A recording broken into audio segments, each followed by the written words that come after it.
Good morning, y'all. Shout out to the whole 6 a.m. crew. Shout out to all the members, all the mods, and the whole chat on the way in. I can't really waste no time. Fuck a long intro today. We got so much to cover today.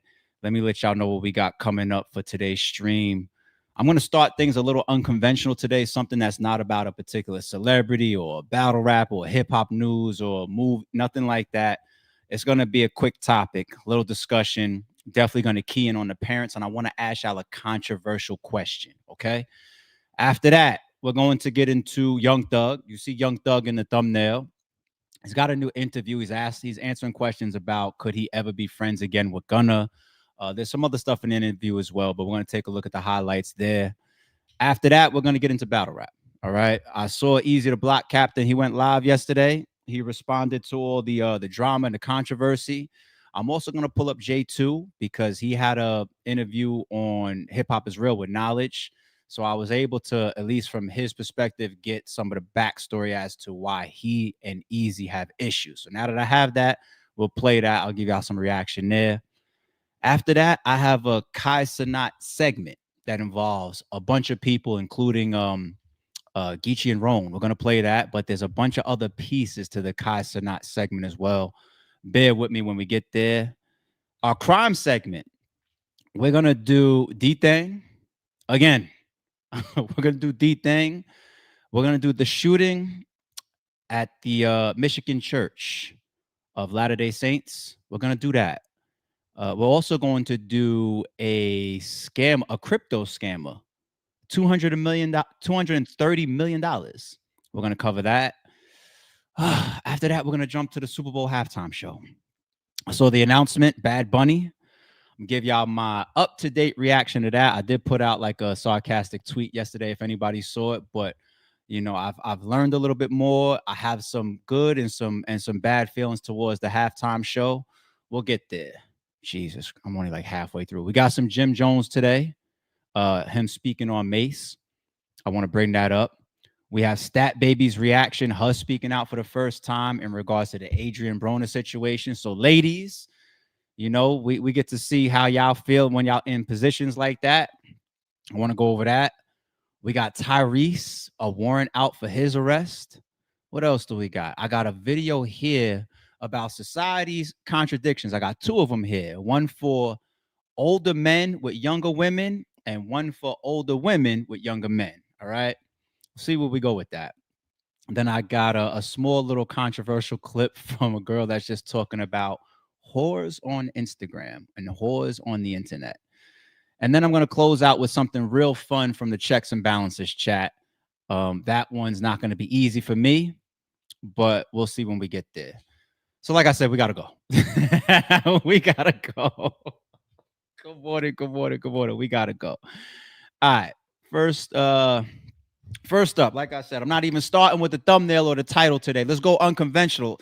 Let me know in the chat if y'all like the randomness sometimes. You know, keep y'all on y'all feet.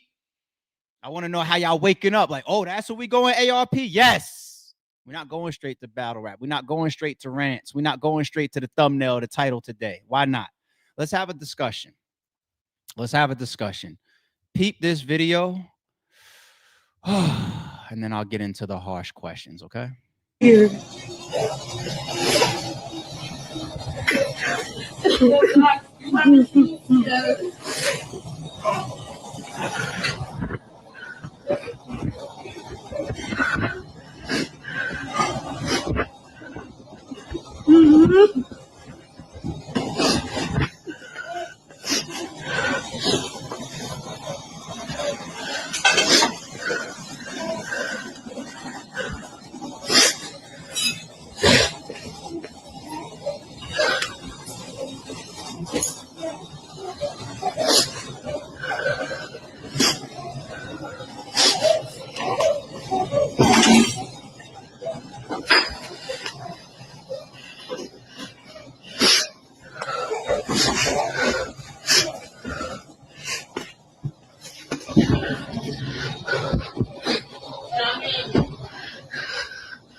Here. Okay. The caption says, mother is in shambles after 12-year-old son destroys her house because she took his phone away. Caption over here says $70,000 in damages after a phone was taken. Oh, let me come to the biggest screen with y'all. We got to walk with this one for sure. Peep some of these comments on the right. The first comment: as a social worker and children's therapist, please file a police report. After that, go to the court and file encourageability papers. Tell the judge he is a threat to himself and others. Also, add that you fear for your life and safety. I wish you all the best. Protect yourself for somebody that acts like this. It looks like a fucking hurricane hit inside there. The next comment says, what's this one? She's fortunate to be alive. This kind of rage and mental illness, or is mental illness, something is seriously wrong with her son. The next comment: this is why children need fathers in the households.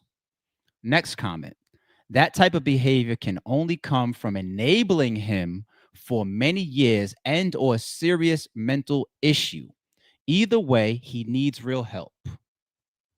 I'm going to stop right there. I know how sensitive things are on the internet with the term mental health, and I want to be careful with it. I'm an 80s baby. There wasn't no topic around mental health when I was coming up, okay?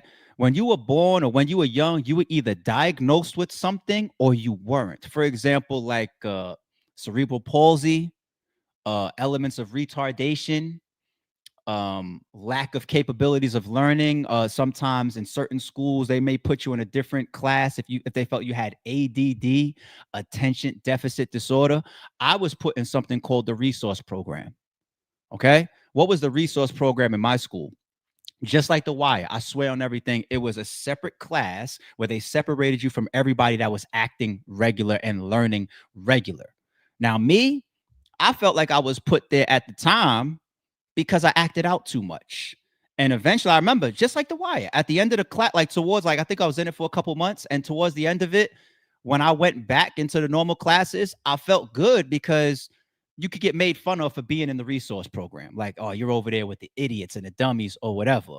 And Lord knows what my parents thought about me at the time, right? I didn't exhibit any like dumb shit to me. I think I turned out okay. I think I turned out a little intelligent, right? But the way I acted out, okay? A lot of y'all hear the way I talk and the way I revere my mother and say that she's my hero. A lot of y'all heard me explain I grew up in a single parent home, just my mother. I've had a rage moment like this before in the crib, but nowhere near this amount of damage. I just punched a hole in a couple walls, some sheetrock shit, kicked one or two things. I was showing out. It was probably attention. There was something that happened in my mother's relationship that pissed me off, and I took it out on the crib. But I didn't tear shit up. It wasn't like that. It was just expressing myself, looking for attention, acting out, and boom, you're done. Dare I say, there was a period in my life as a child when my father was there before they separated. If I got to guess, I don't know, up until the point I was like 5 or 6, maybe. My father presented a fear factor in the home that I dared never fuck with. Never. Fear factor. Hold on to that for a second. My mother was definitely about her discipline. I'm an 80s baby, so we got belt to ass for real. Not this fucking stupid ass term that y'all talk about, like if somebody loses a basketball game or y'all drill rap shit. I'm talking about that's how we got discipline. Real belt to ass. I got that a million fucking times and it was normal. All my friends too. It was normal. We got our asses whooped. All right. My mother would put belt to ass, but belt to ass or not, just never fear your mother. Me personally, the way I feared my father. Fast forward, it's not a coincidence that I implemented the same thing with my children. When I say fear factor, people got to understand it's not necessarily about a physical threat. It's just an overwhelming type of alpha. I'm the lead lion in the house. I'm the king of the castle. And I don't repeat myself type of energy around children, right? When I walk into the room, if my children need to be directed, I don't even need to speak. I could wave my head. I could go like this and they know, oh, got to go take a shower and brush my teeth. They know that. Somebody else might have to tell them once or twice. Not me. Not me. Okay. So I apologize if I'm not really going in the direction of maybe this kid just has mental health, because I've been through elements of this child just at a smaller level. This kid here, to me, this is absolutely lack of that fear factor. My children don't even have the thought to do something like this.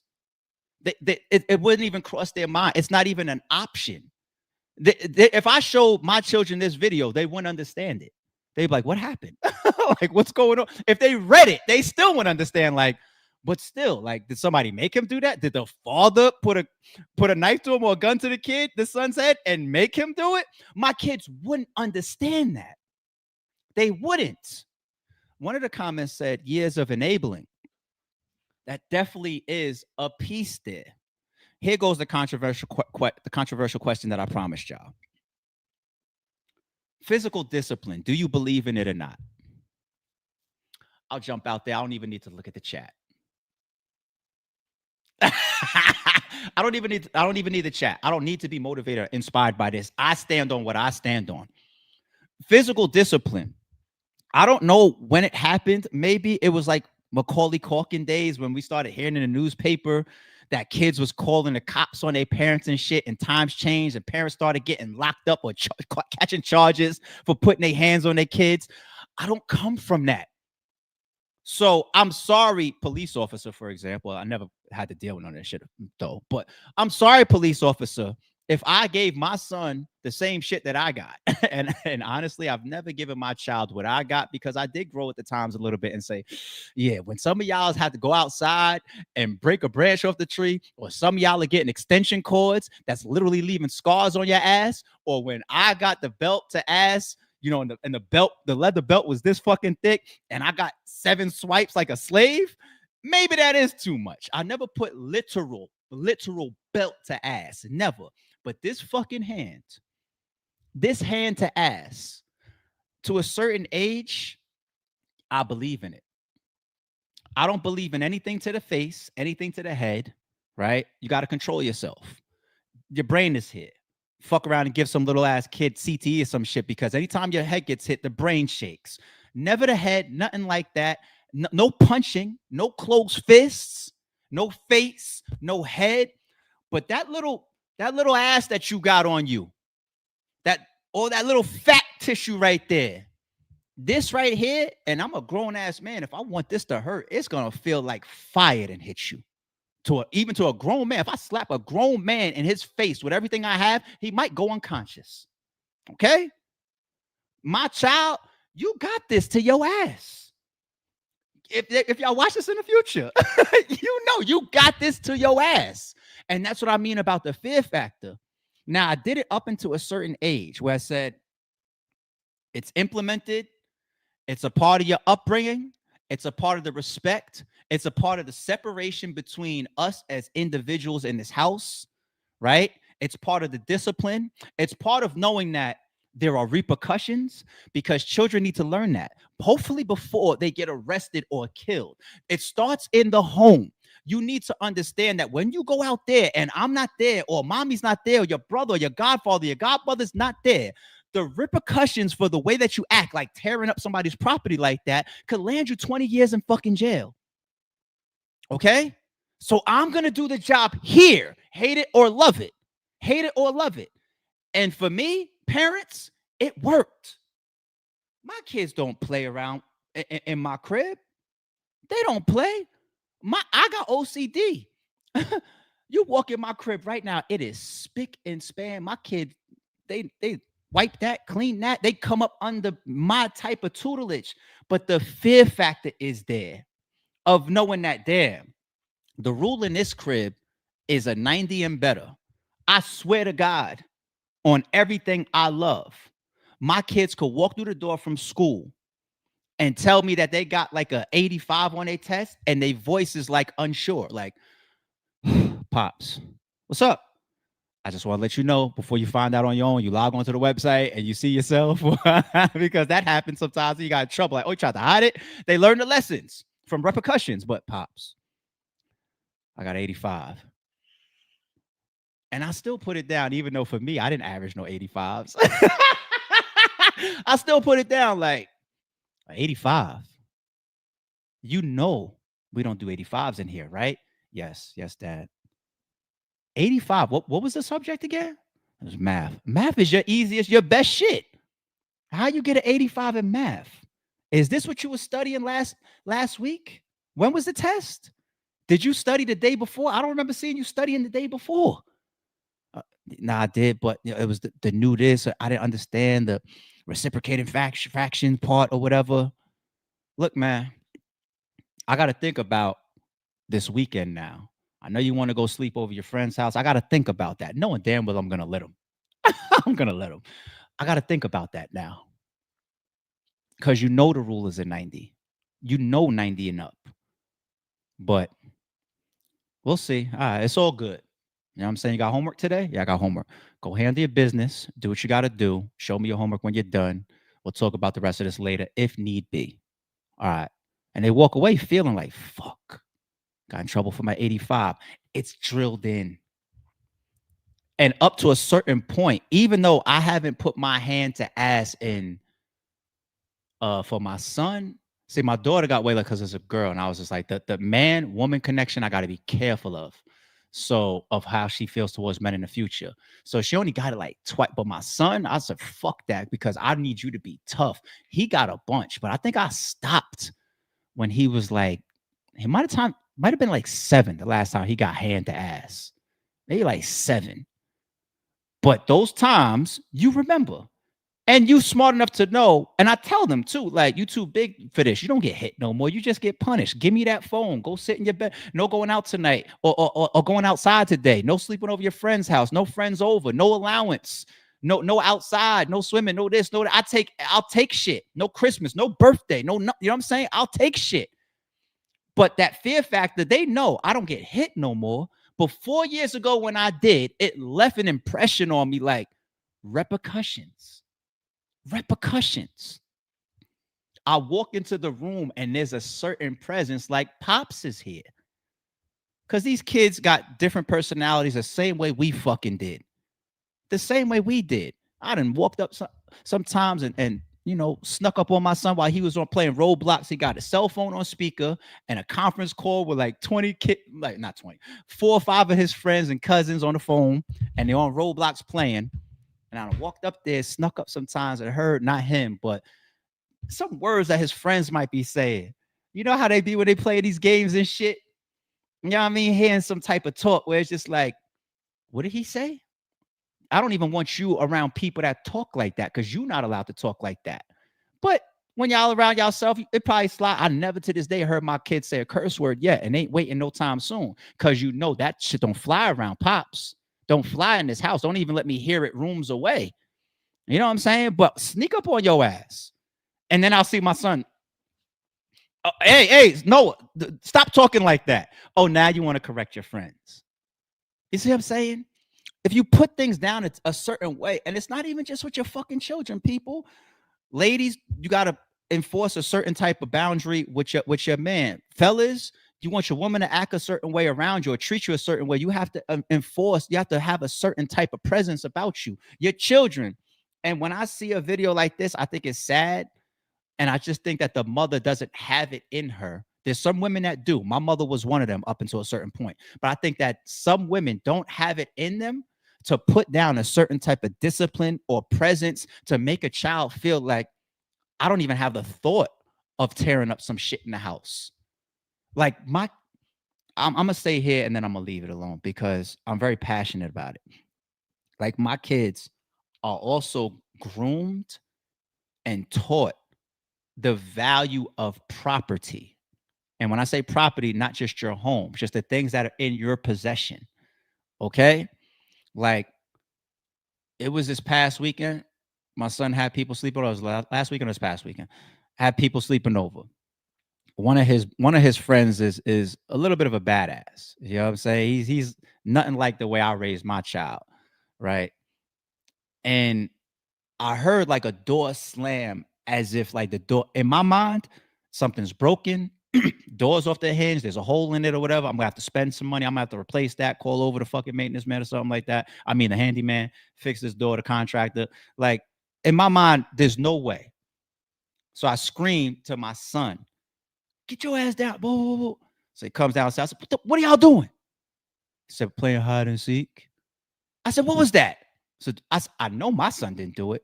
Who's slamming doors? Noah. And you let him slam a door like that? I didn't hear you scream just now on him. So I called a friend down. In my house, I'm your fucking authority now. I don't give a fuck what happens in your crib. In my crib, I'm the authority now. You don't got to be my parents. I mean, my son. You get the fuck out. That's the fuck how I am with these kids. I bring a little kid down. I get right up in his face. I scream at his face. Do you respect this house? Yes. Do you respect me? Do you respect your friend? Don't ever in a house like this slamming stuff like this. I pay for this shit. And my son and my daughter then got that 20 times over in their upbringing. Let my son and my daughter spill a little thing of juice. They know how to wipe it down and get the cleaner as well, not to leave sugar or residue behind because that attracts insects or whatever. I don't play. And when they grow up and they have they own home and they own place of living, they're not gonna let their friends walk up in there with their shoes on and tracking mud and just jump on the couch or whatever, just tear shit up. They won't let them because they didn't grow up like that. They grew up controlling their shit.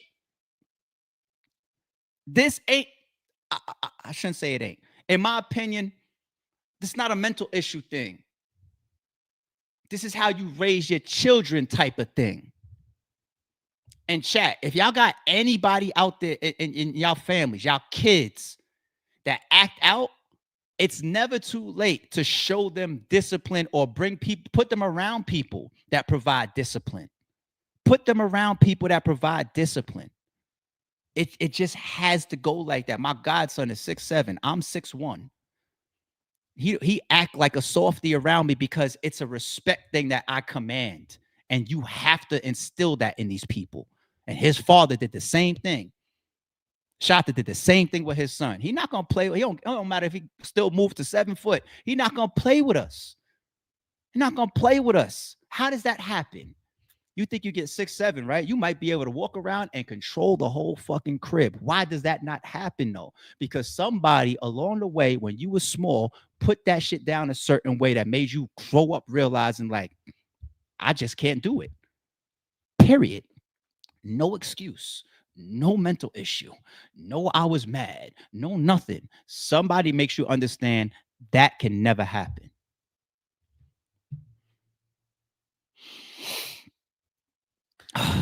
Very unconventional way of starting this stream, huh? 20 minutes in, and if you were here for the intro, we got a million fucking topics to cover. But when I saw that video, man, I said, boy, we parents, we got to talk for a second. We got to talk. All right, let's keep it moving. We got a lot going on today. Let's go to Young Thug. So Young Thug's new interview. I'm not going to play the whole thing, but peep the chapters, y'all, as I scan the bottom. So they got I love when videos is chapter. By the way, I always get to chapter my videos if I'm on point, like within the first hour or two of them of the live being completed. This one I'm going to try to get too fast as well because we got a lot of shit in this stream. So always know that you can come back for replays, or I try to have every single live full episode chaptered for y'all. Okay. So shout out to this channel. My bad. Let me practice what I preach. Scroll down real quick. Give them a like. This is the channel. It's Up There podcast. So if anybody wants to go back and watch the whole thing, that's where you go. So the intro is Thug speaks on why he's finally talking. Well, 2 reasons. Number 1, he's a vocal and outspoken person. Number 2, he's got a lot of controversy and drama to address. And a lot of people thinking that he's a hypocrite in some of the things that he preached. So he needs to address it. It's tied to his character. It's tied to his reputation. It's tied to his career. It's tied to his friendships. And last but not least, he just dropped an album. So he should be on interview tour right now, okay? So we have the answer there. I don't care what Young Thug says. The second chapter is Jail Calls Leaked and the Truth About Extortion. I'm skipping those 2. I paid $50,000 to stop the calls leaking. We heard about some of that. Gunna Fallout. I want you to eat, just not at my table. Okay. I understand the concept. This is the one that we're going to play. Will Thug ever forgive Gunna? Let's check it out. You gotta do some unpacking or something, bro. Because for you, I always wanted to ask you, because I know your fans want to know. Before we even get there, with the last interview you done, you spoke about Gunna, and there was a clip going around where you said, I ain't got my twin, I ain't got my I used to be with every day. Some of the fans question, is there reconciliation on the table for you and Gunna because you speak that way about it, or is this just you in your unpacking phase? I think I'm just in the unpacking phase. It ain't even about like not with you or nothing like that, because I want him to, like, even if he watching these interviews, I want him to just understand why I feel like it shouldn't happen again, because I'm not gonna be able to look at you the same. Right. No matter what. We can go get a tree and all together. I'm still not gonna be able to look at you the way I looked at you before we went to jail. So for your own good, it's better to just like, shit. I love you to death. I know you love me. We love each other to death. And we just going our own ways, and we just shit. You know how the shit go. You just sometimes you do that. You just, you know what I'm saying? Leo Cohen and Jay-Z split up. Right. They still friends. They still cool. Whatever they got going on, both of them got their beings. They living their life. They know what they doing. You know, it's no hard feeling. I feel like shit. And for my good too, like I ain't gonna be able to look at you the same. So I feel like a fake to just have you around me because of the human, because of the eye or the people on the internet. Like I feel like having you around me because I already look at you a certain type of way. You know what I'm saying? Right. And I got the right to. Yeah, for so sure. It's like goddamn, for your good and for the sake of your heart and your mind, bro, and the thought process you having now. Go get your money, man. Go get the money, man. Do take care of your family. Do what you need to do. Just for the sake of your just life and your livelihood and your thought process. Ain't even no sense of you trying to be back cool with me, because we're gonna be around each other and it's gonna be weird. We're gonna be around each other. We're gonna try to be cool. The dap up gonna be different. Everything's just gonna be different because I already look at it like a different situation. Right. You know what I'm saying? So it's like at this point is people think I'm bitter, or people think that I'm just feeling a certain type of way because I'm like, I don't want to be friends, but I just be thinking 10 steps ahead. Right. I don't just think surface level like normal people, bro. I'm thinking 10 steps ahead. People think I'm bitter, but I'm not bitter at all. I got on the internet and admitted I love them. I want you to get rich. Go get you some money. Go take care of your family. Do what you're doing. Right. Change your life. You working out. You doing what you need to do. Shit I've been told you to do. You working out. You came around. You doing it. You doing what you're doing. I ain't mad. I ain't hating at all. You know what I'm saying? But I do think further than the average person. I do think further than it's just on the internet. Yeah, because you're a climber. Back to what I'm saying. So I'm saving myself. I'm saving myself from the possibility. Yeah, and you, but I got self-preservation got to start kicking in, right? Because I got to say, I'm looking through this shit now, man. Last time, man, they cut me, and now I'm bleeding on people that didn't cut me. You know what I'm saying? I ain't trusting them now because of what I went through with y'all.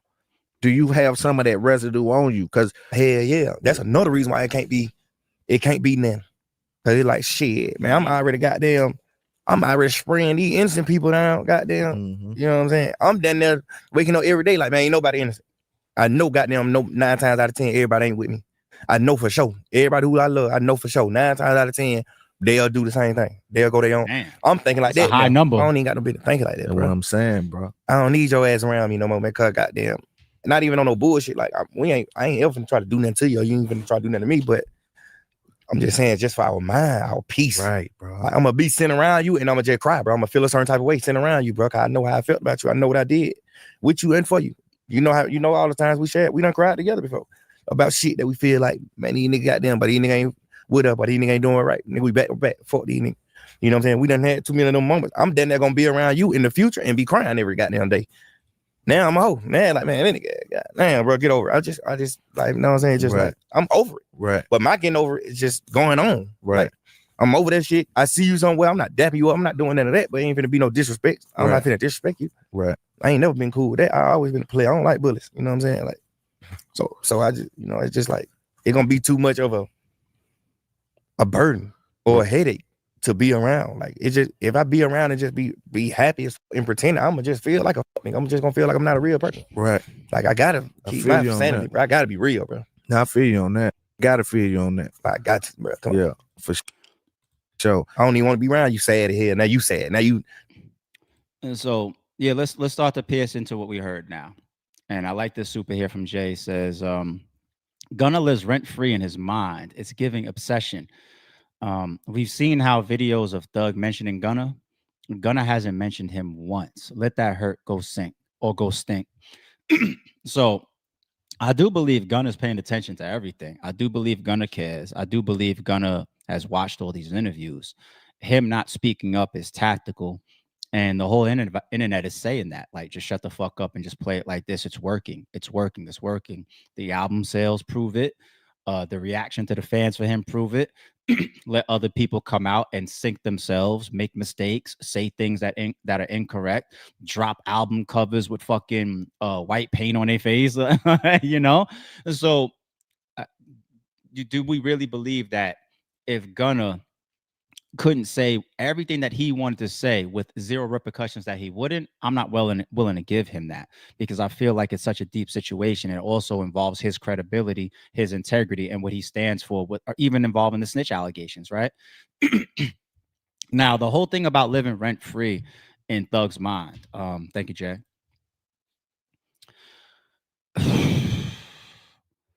It's getting worse. And it's getting worse because of that last piece we just mentioned of Gunna not say anything. He keeps alluding to that in these interviews. Like, he said it even in the bank shit. I want him to answer why. I want him to speak why. I want him to address it. It feels so one-sided for Thug. It's like Thug just gets to watch him where he says slick shit like, you're being healthy, you're running now, you're working out. Everybody should be working out. You too, Thug. But especially right now, you want to wear a wife beater every fucking time you step out, right? You should be working out too. But anyway, it's that Gunna isn't allowing Thug to have closure. I think Thug is okay with closure on this, but it's a two-sided road with closure. He can't just close it on his own. Like, this is how I feel and that's it.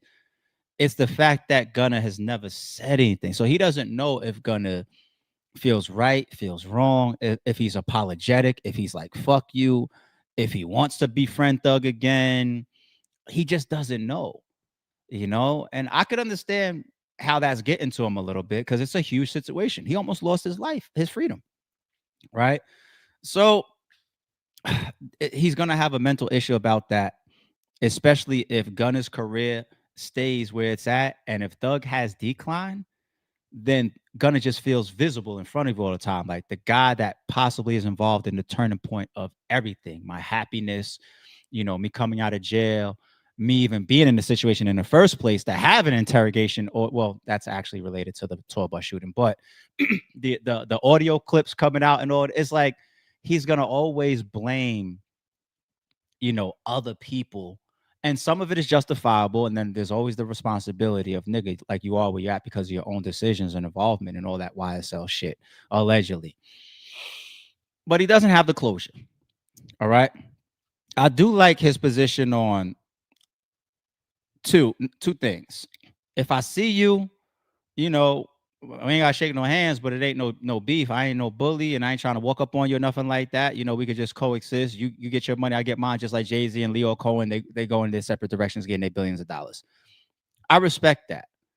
I do respect that. But there was pieces of his statement there that just kind of gave me like Wife and Lucci vibes before they pieced it up.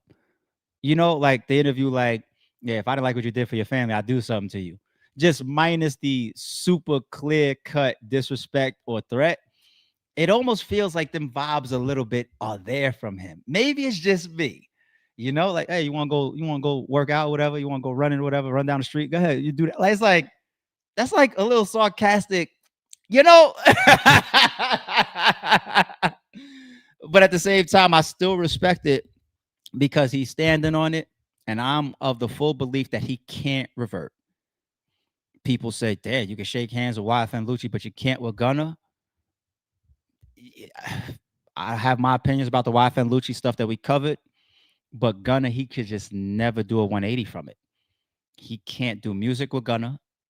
He can't shake Gunna's hand. I don't even know if he could. Well, he could forgive him. He could come out with an all-out testimony like, Gunna, I forgive you, man.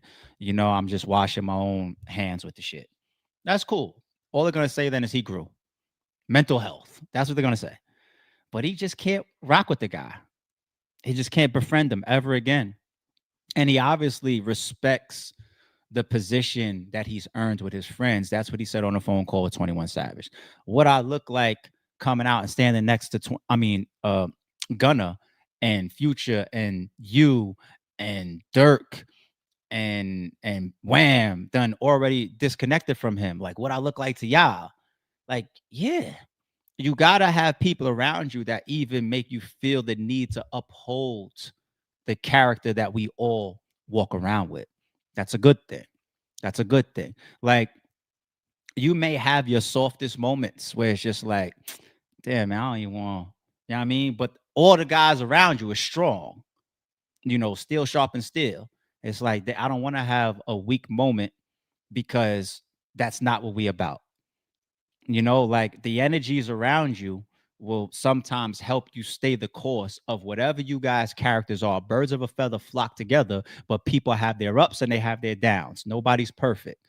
So yeah, the energy of Lil Baby being super anti-snitch and 21 Savage and all these niggas that done helped you out and gave you money and been your best friends that you say you cried with or whatever, you got to stand there with them. You got to stand there with them. So I like the consistency there. If he ever reverts, it'll be a letdown for many people. It is what it is.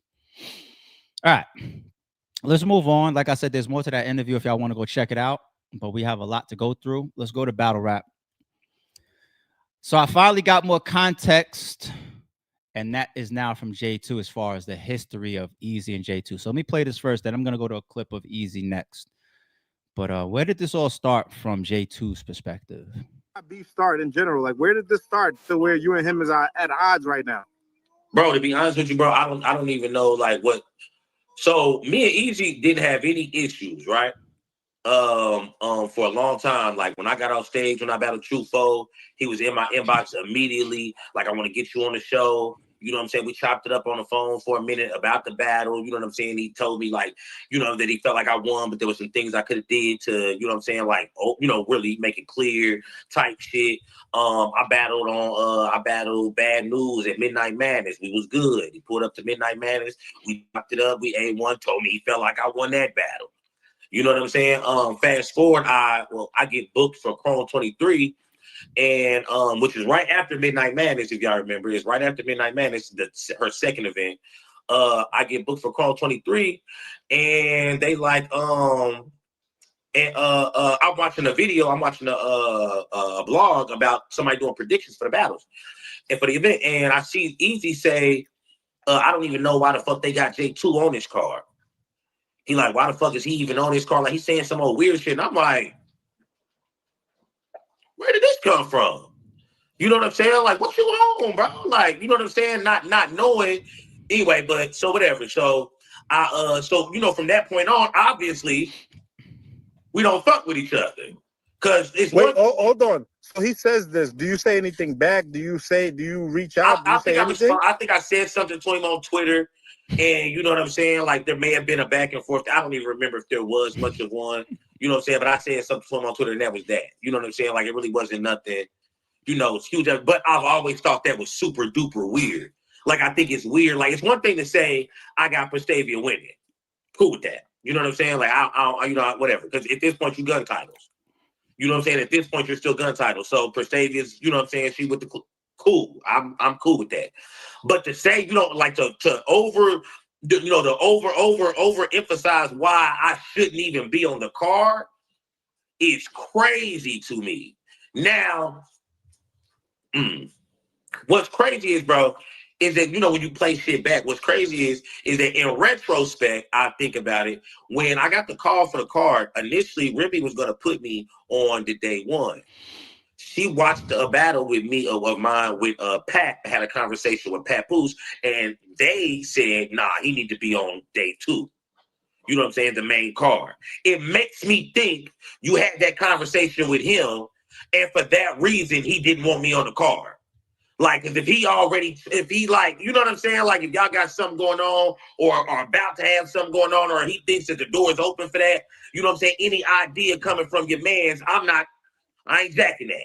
You know what I'm saying? And I can be just a casualty. You know what I'm saying? Like, it made me think that, because it's like, what was the purpose in going so opposite from the last time when I seen you? We ain't had no interaction in that time. You know. All right, so we're gonna play more, but let me interject. Shout out to two. Shout out to two. I told y'all yesterday, it's always been respect when I see two or interact with two. Shout out to two. So far, I don't like this. So far, I'm not a fan of this beginnings in history so far. The first piece of anybody, fuck Eazy, anybody saying, yo, he don't even belong on this card. Well, unless it was he don't belong on this card because of his preference, right? I could see how somebody could feel overly offended about that, meaning like, damn, like you singling me out because, of his choices about sexuality, right? Okay, reason to be more offended because of that. But two didn't say that, so I don't want to reach. I don't want to create that. But hey, he doesn't even belong on this card, especially if it's tied to what day, who's the bigger artist or whatever, like he's starting to get into in the second piece of this. Battle rap is such an edgy arena. League owners, battlers say that shit all the fucking time. Like that, that shouldn't cause a beef or a rift. It does in battle rap, but it shouldn't cause a rift to the point where people feel like you're becoming oppish territory. What is this person even doing on the card? And fuck you. If you don't like me, let me go show up and perform and have a good day. Let me make you eat shit for how good I am. That's it. Like it doesn't need to be a big thing as far as the roots of the problems between J2 and Eazy. Now, the second thing, what he's going into right now, he said, in retrospect, to use that word, it makes me think that somebody had this conversation and said that. Two, you can't prove that. You're just now common sense or sometimes being able to have a third eye. Yeah, you could be on point, but you're creating it now in retrospect of a possible reason that you think Eazy has a bigger issue with you. And I just don't know if that's ever going to be revealed, from both sides. So, you got to do a little bit better for us here, because what we're hearing about on the internet, regardless of who did it first, right? It's already at the level of suck my, and I'm gonna do this, and it's like it's at very disrespectful levels prior to this whole card situation. We're hearing, and with people's bringing back like this person said this to him, and you said this to Eazy's brother, whatever, before the card situation, right? So I'm trying to get to roots that would make somebody be disrespectful in a way that creates violent interactions. And what do I mean when I say that? Y'all know clearly what SMD or calling somebody a snitch or calling somebody a bitch. These are things that you got to be prepared to fight, or you got to be prepared for violence. You got to be prepared for however this person wants to react. If you want to, on Twitter, online, in an interview, whatever, call somebody a bitch, tell them to suck my, call them a snitch, any of those things. All right. So I'm not getting it yet, too. Let's see how else you convey this message. What I'm saying, up until that point, I've been an Eazy fan. You know what I'm saying? Like, I support Eazy. You know what I mean? Whatever it is, what it is. So that for it to be that contrast that quick, something had to happen.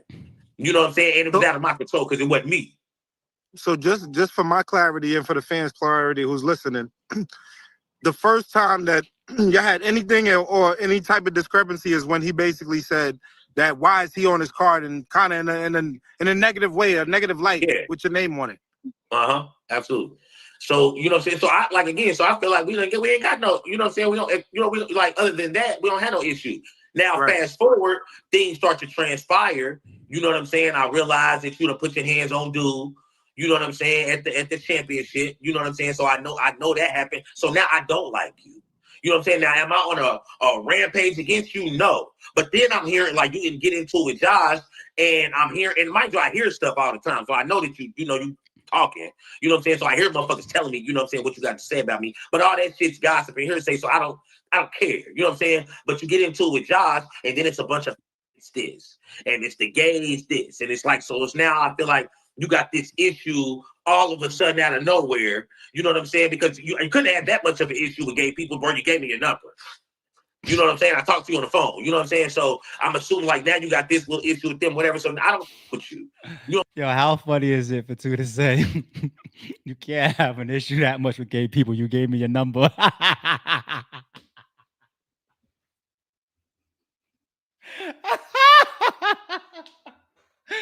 Yo, Tooth just had a little bar in there, son. I ain't gonna lie, he got a bar off right there, son. With me, I don't fuck with you. Let that just be that. You know what I'm saying? Like that. Let me ask you this: when the do situation happened, were you vocal about it publicly? So I didn't know about it until like afterwards, right? I didn't find out about it until afterwards. When I found out about it initially, when dude first told me about the situation, I was like, well, I heard about it, but I didn't know, you know what I'm saying? So it wasn't nothing for me to speak on, me just hearing about it.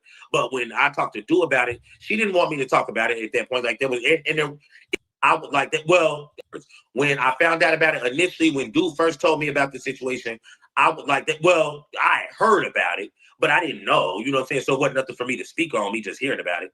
But when I talked to Du about it, she didn't want me to talk about it at that point. Like there was, and to be honest with you, it had already happened.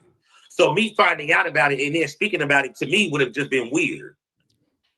You know what I'm saying? It's different when something happens in the culture and then I'm reminded of it and I'm like, you're a fucking weirdo. Like y'all acting like this shit cool. Y'all following him and all y'all know he like to put his hands on women. We know. You know what I'm saying? Like everybody knows. Like everybody kind of kept it quiet. So when I spoke about it, when I did speak about it, it was because something was going on parallel in the culture. And I felt like it was really ironic and I felt it was hypocritical for everybody to be going this direction and pretending like one of the people that y'all put on the biggest pedestal in battle rap ain't one of them niggas already. Okay. I feel like that's not a hard concept. That's not difficult logic. Right. You know what I'm saying? Right. So, you know, it is what it is, bro. Like, and like, that's just being what it is. Like, I don't fuck with you online. You done had shit to say about me. You on your little blogs and you say shit about me. You know what I'm saying? I say shit. I got my shit to talk on Twitter. That's what it is, bro. I don't really give a fuck. Now, were you know what I mean? So basically, you don't feel like you're being overly disrespectful to him. You feel like y'all just matching each other energy. I'm matching energy, bro. Okay. I'm matching energy, and you're a weirdo, so it's easy to match energy with you because you're a weirdo. Okay. You know, one of the questions, you know, is like, yo, you know, some people say you violated extra, or you said a lot of things that was extra disrespectful, or you went above beyond as far as the disrespect. Do you feel like you went above and beyond as far as disrespect to warn him, saying, I don't want him in the car next to me, or I don't want him? No. Nah, he can't. No, I'm talking like prior to today. Right. No, hell no, bro. I never got no more disrespectful than you did. I didn't violate your family. Like I didn't, you know what I'm saying? At the most, you a $1.2 bitch. You know what I'm saying? But you know what I mean? You did blogs talking talking about me, bro. Right. Like, what are we talking about? You on your blogs talk like you do blogs talking about me. What are we talking about? No, I'm matching energy. I've never did nothing out. The niggas that are saying that are cornballs, bro. Niggas like you gotta remember, like, bro, there's different like questions that come from different types of motherfuckers in the culture. You got weirdos that are just seeing shit and just saying shit. They don't even know what they talking about. They just be talking. Anybody that's tapped in with the culture knows I've just matched energy. That's all it's ever been. They said you also got into it with his man Skull, and you said some explicit wild stuff to him as well. Listen, what do Skull got to do with this? I guess that's his team. You disrespecting his man. Bro, nah, we're not doing it. And the nigga said disrespectful shit about me. So what? Got you. So you don't feel like wake up and just start violating Skull. He had to say something about me first. Okay. You know what I'm saying? Like this be the thing. Like niggas be trying to paint this picture like I be causing all these issues. Like, and then again, it's just weirdos that do that. But it be so crazy because it's like, why y'all acting like I'm just not responding? But if you scratch me and I scratch you back, we even. If my nails are sharper, that's your fault. You shouldn't have scratched me. Right. I do agree with that too. I do agree with that. All right. Before I move on to Eazy's clip, I just want to say this about this piece because I don't want to be a guy to say, who I don't know the timeline of it. That's the only reason I'm playing this. Yesterday when I skipped it, I said I don't know the history really of Eazy and J2, so I don't know. I'm getting it now from J2's perspective. At the end of the day, the only thing I could be for sure about is there has been disrespect, it seems, in both directions prior to this whole card situation involving multiple people. Mentioned Sko. I heard a stream the other day that mentioned Eazy's brother, I think. Obviously Eazy and obviously J2, to a degree, other friends as well, because if Eazy could say, or if Knowledge could ask a question about Sko, which is somebody that's tied in with Eazy, then if you can't do that, then we can't bring up Do, right? Which is somebody that's tied in with you, right? So there's been disrespectful, to his point, situations, blogs, moments that have happened. And like he said, don't be mad at me if I strike harder, you know, like cool. Who started what, or who said something first, or who was on the offense, or who was on the defense. I'm not here to figure that out right now, okay? But I'm going to leave this piece with the understanding that there was disrespect between them, at least it seems multiple times before this card situation. That's the most important piece to me. The whole thing about alleged disrespect towards homosexuality and Do are two of the biggest things that I heard that J2 mentioned, you know, unless I missed something. All right, let's go to a clip from Eazy when he did his live yesterday, addressing all the controversy about Hustle and J2 coming off the card. Okay. I feel like that as a league owner, you got to do your due diligence, right? So when I seen it, I text them. I said, yo, call me. You know what I'm saying? Like that. And before I even got to him, the Sassy Commander photo dropped. That's what I was really mad at. I'm like, huh? I'm like, so now I'm just gonna tell y'all what I told them. I said, now to me, it's looking like a lineup.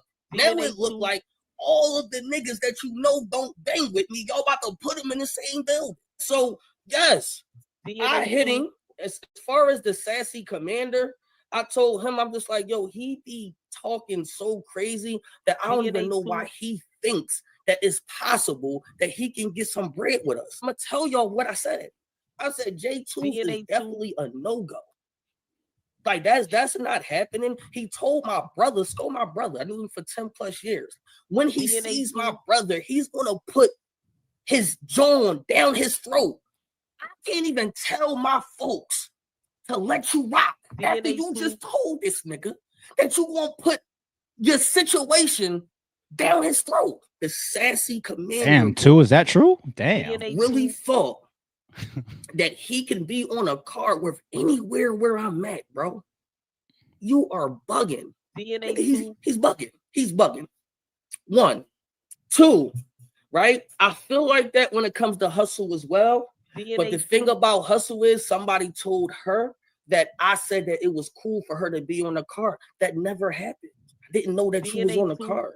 Now, mind you, I made that call too because I feel like she's a big girl. You know what's up. You're a big girl. You're a grown ass woman. You know what's going on. You know what I'm saying? Like that, you know that that's not it. Now, if somebody told you that I was cool with it, they lied to you. And that's on there. They need to tell you that they lied. Never said nothing like that. So now when it comes to me, right, in your head, you thinking that I already said that you can come, and now it looks like Ren made a call to me and got you off the card. I'm here to tell you that never happened. Oh, that's it. My bad. Okay. So before I get to League and Eazy piece, as far as Hustle, Eazy, and J2, there's 3 elements that you guys are going to have to decide of what's going on between these folks. Okay. 1, if I'm hearing Eazy explain a whole bunch of disrespect that he felt came in his direction or Rem's direction or his people's direction, like Sko, if I'm hearing J2 mention disrespect that is coming his direction as well, involving his career, involving disrespect towards homosexuality, involving disrespect towards Do, right? And then I already played with y'all yesterday, Hustle talking about Rem and alleged allegations of her being blocked in certain industry situations. She put up a cryptic tweet of now y'all know what happened with my Snoop deal. So depending on who you ask, there's big disrespectful situations that's going in both directions. Okay, that's clear cut fact. We heard it all from their mouths themselves, like audio of them all saying it themselves. Okay. A, do y'all feel that the other person is so pussy that these big situations on J2 side, disrespect to my sexuality, disrespect to Do, disrespect to my career, Does J2 think Eazy's that pussy? On Eazy side, do you think Hustle and Eazy and J2's that, you know, disrespect to whatever disrespectful stuff him and Rem may have said? Hustle, disrespect to your career, blackballing allegedly, and all this type of stuff. Do y'all think that each other is so pussy that all the stuff that's happened online or allegations or maybe in the industry or all of these accusations, none of that energy will be there when y'all are in the same room? Do y'all think, is it just like, no, I think you so pussy, none of that matters? That's my A option, okay? My B option, does nobody care to stand on that type of stuff in person? And like a B2 would be, do niggas play around with shit that is beef worthy? What do I mean by that? Like, let's say niggas is saying SMD online or on Twitter, whatever. Do niggas think like that's just Twitter? And you know, it's like, yo, this is what it is. I'm used to it. And I'm not saying two, I'm not saying Eazy, I'm not saying Rem, I'm not saying Hustle. Do niggas feel like, you know, this is just part of regular shit where things don't go left behind these type of accusations, talk, disrespect, personal vibes, personal feeling? Is it just like, oh, niggas is pussy, ain't gonna be nothing, I'm coming here to rap, that nigga ain't on shit? Is that a B option for y'all? Right? If I come up with a C,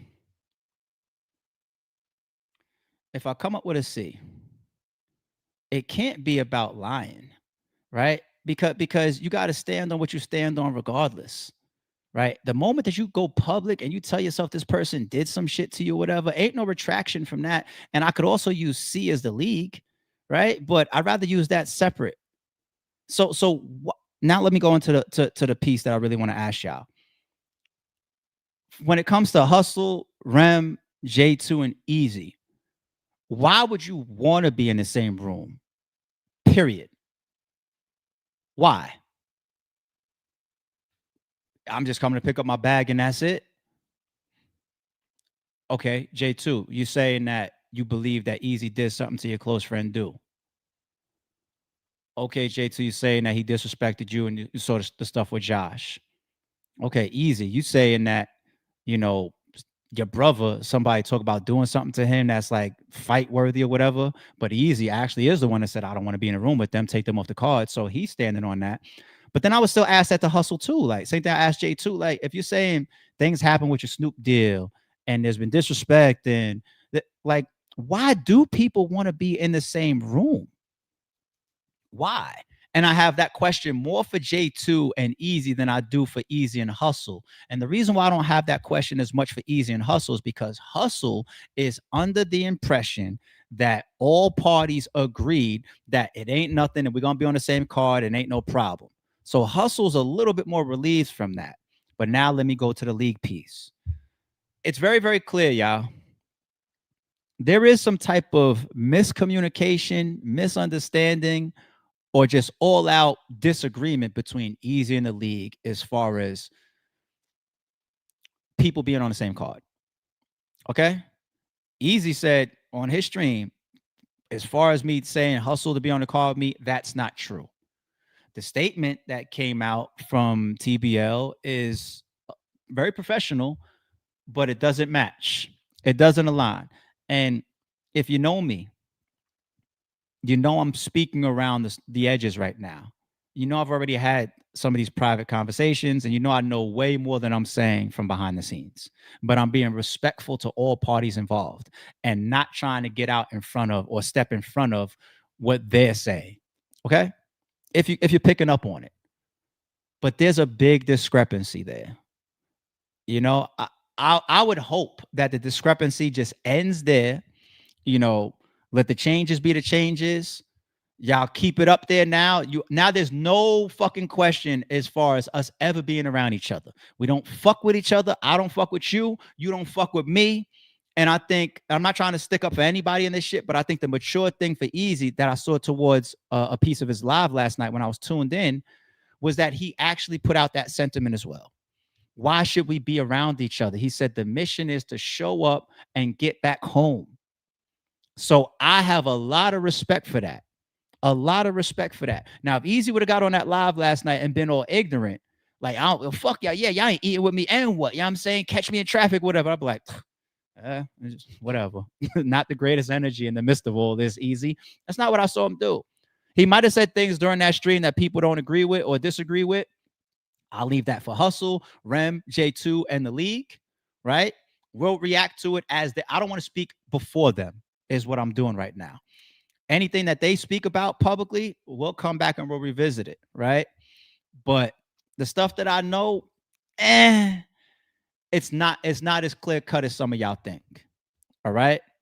But the most important piece there, I feel, is it's very clear that y'all have issues with each other that could cause bigger problems.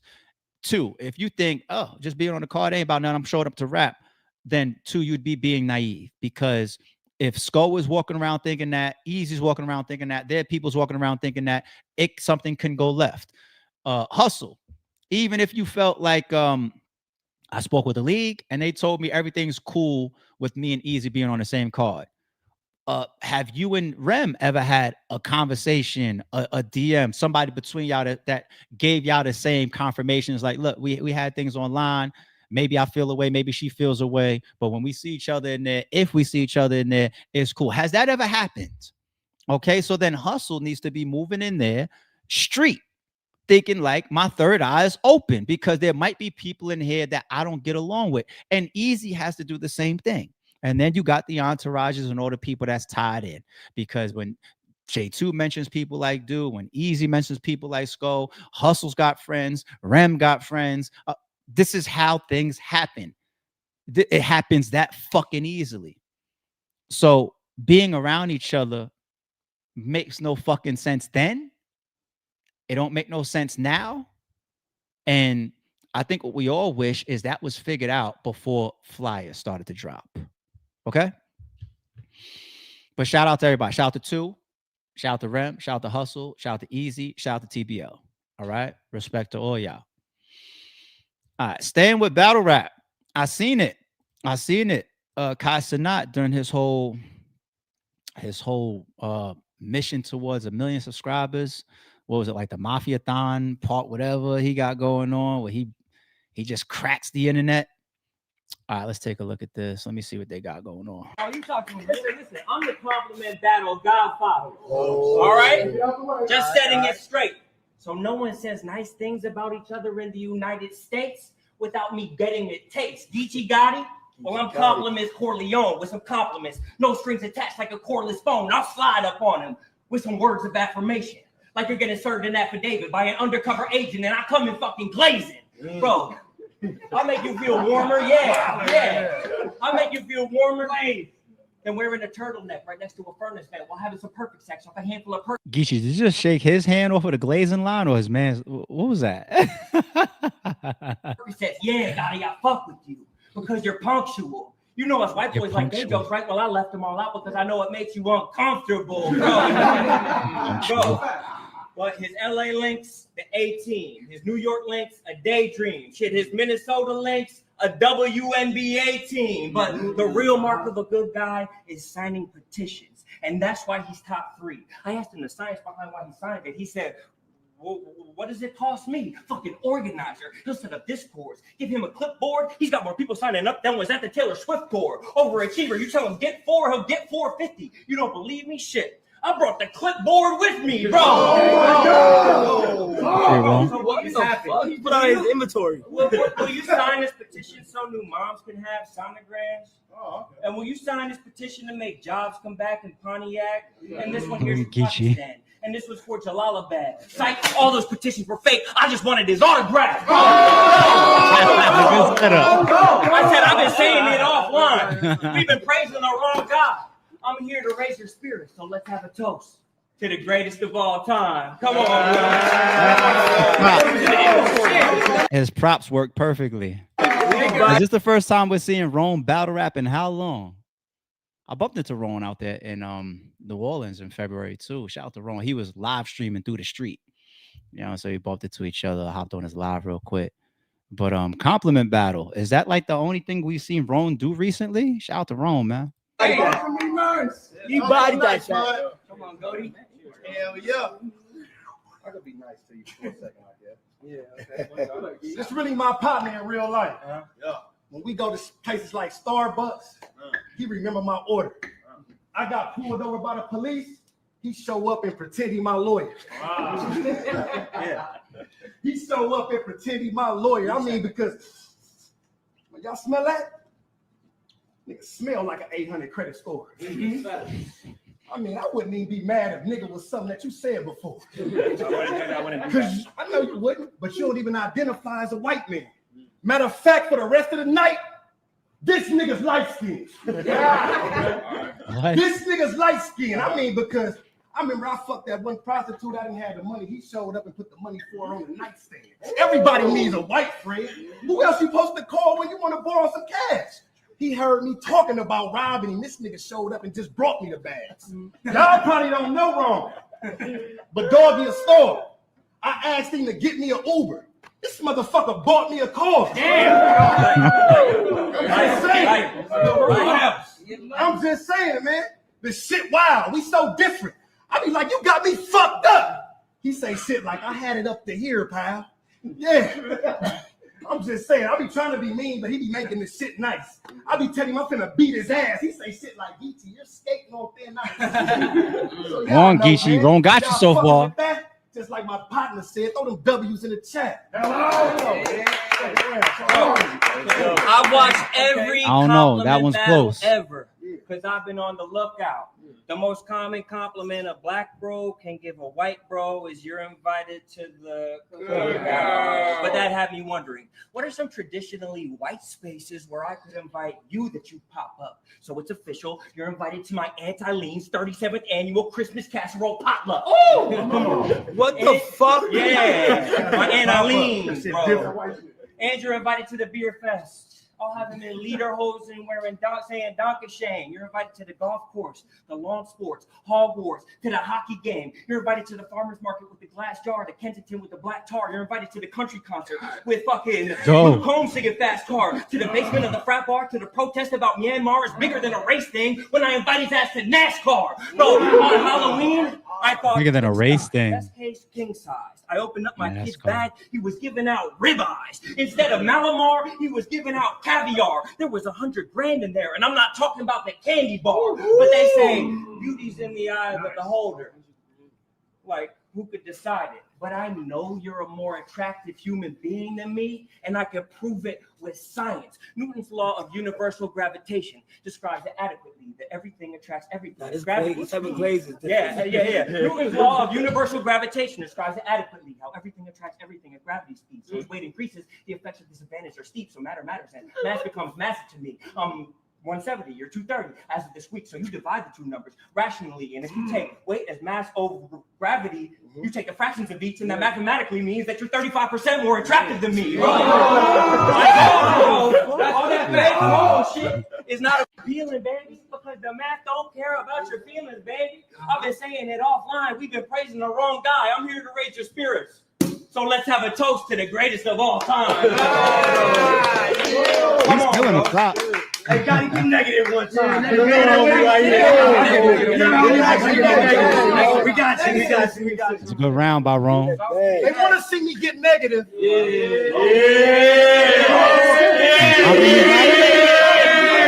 that's probably why they picked me to be last to go. Said he don't ask me to go to his potluck. Nigga, that's a no.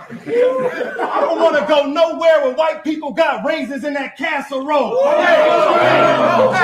Hey, bro, you know I'm a soldier. Face shot. Bullets will kiss your cheek like that nigga did poker. Hey, hold on. The only stream I'm concerned about is seeing this white boy bleed. Stocking 100 times in a minute. Nigga, that's how I show speed.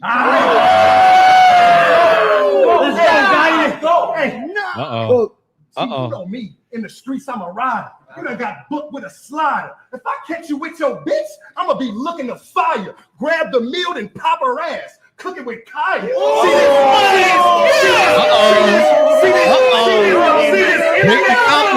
See this It might seem fun, but my lifestyle is similar to how these streams done. But the first time I got gifted a sub, it was a machine gun.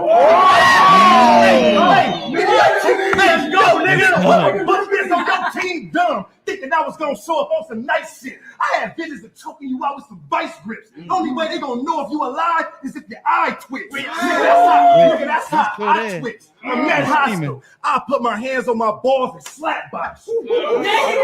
Talking that gay shit used to be used to this. If y'all in here, y'all know my slogan. You the bitch.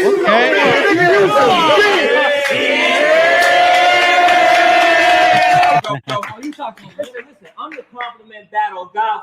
I like the switch from Geechi. Rone with all the props, he nailed them all. At the end of the day, the reason why I want to play this as well is because it's so dope to see battle rap on Cenat stream. Shout out to Cenat for that. Shout out to everybody involved. Shout out to Geechi. Shout out to Rone.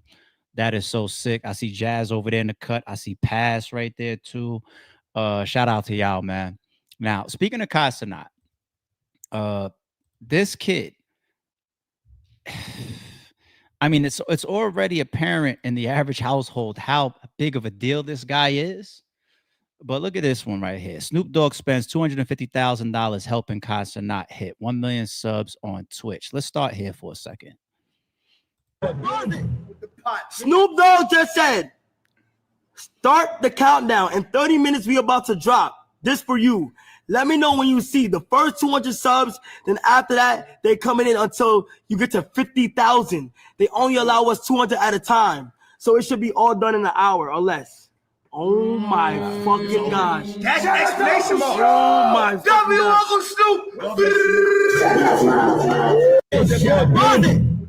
Snoop Dogg just said.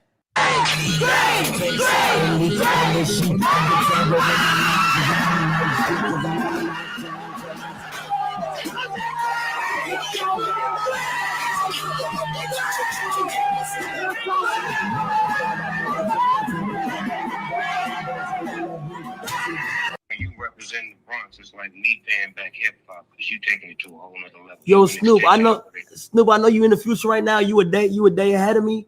But bro, as soon as you come back to the US, let me know, bro. Genuinely, bro. I love you, bro. You're the real yo in this and everybody I done met, Snoop. You are real. You are real, bro. I ain't gonna lie. Like, you are so real. Shout out to Snoop. And I'm gonna keep praising you the rest of my life, bro. Like, genuinely, you don't know how happy I am, bro. You are Look at this shit, people. These are what? Some of the people that donated for his subscribers. So you see Snoop there, of course, 50,000. eBay came in. Crocs, State Farm, Bose, T-Mobile's at the bottom.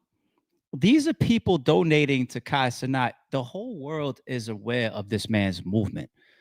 Some of the biggest companies in the world endorse, support, are aware, promote with him. This guy's probably already collaborated with, met, worked with in some capacity.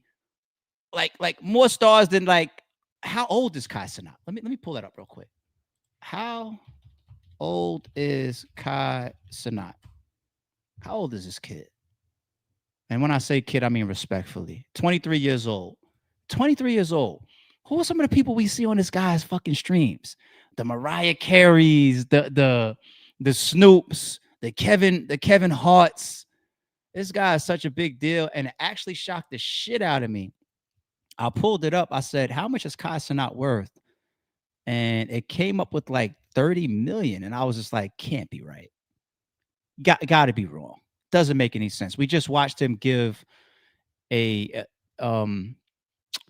dropped a video talking about a deal that he turned down because it wasn't right for him. It was like 60 million.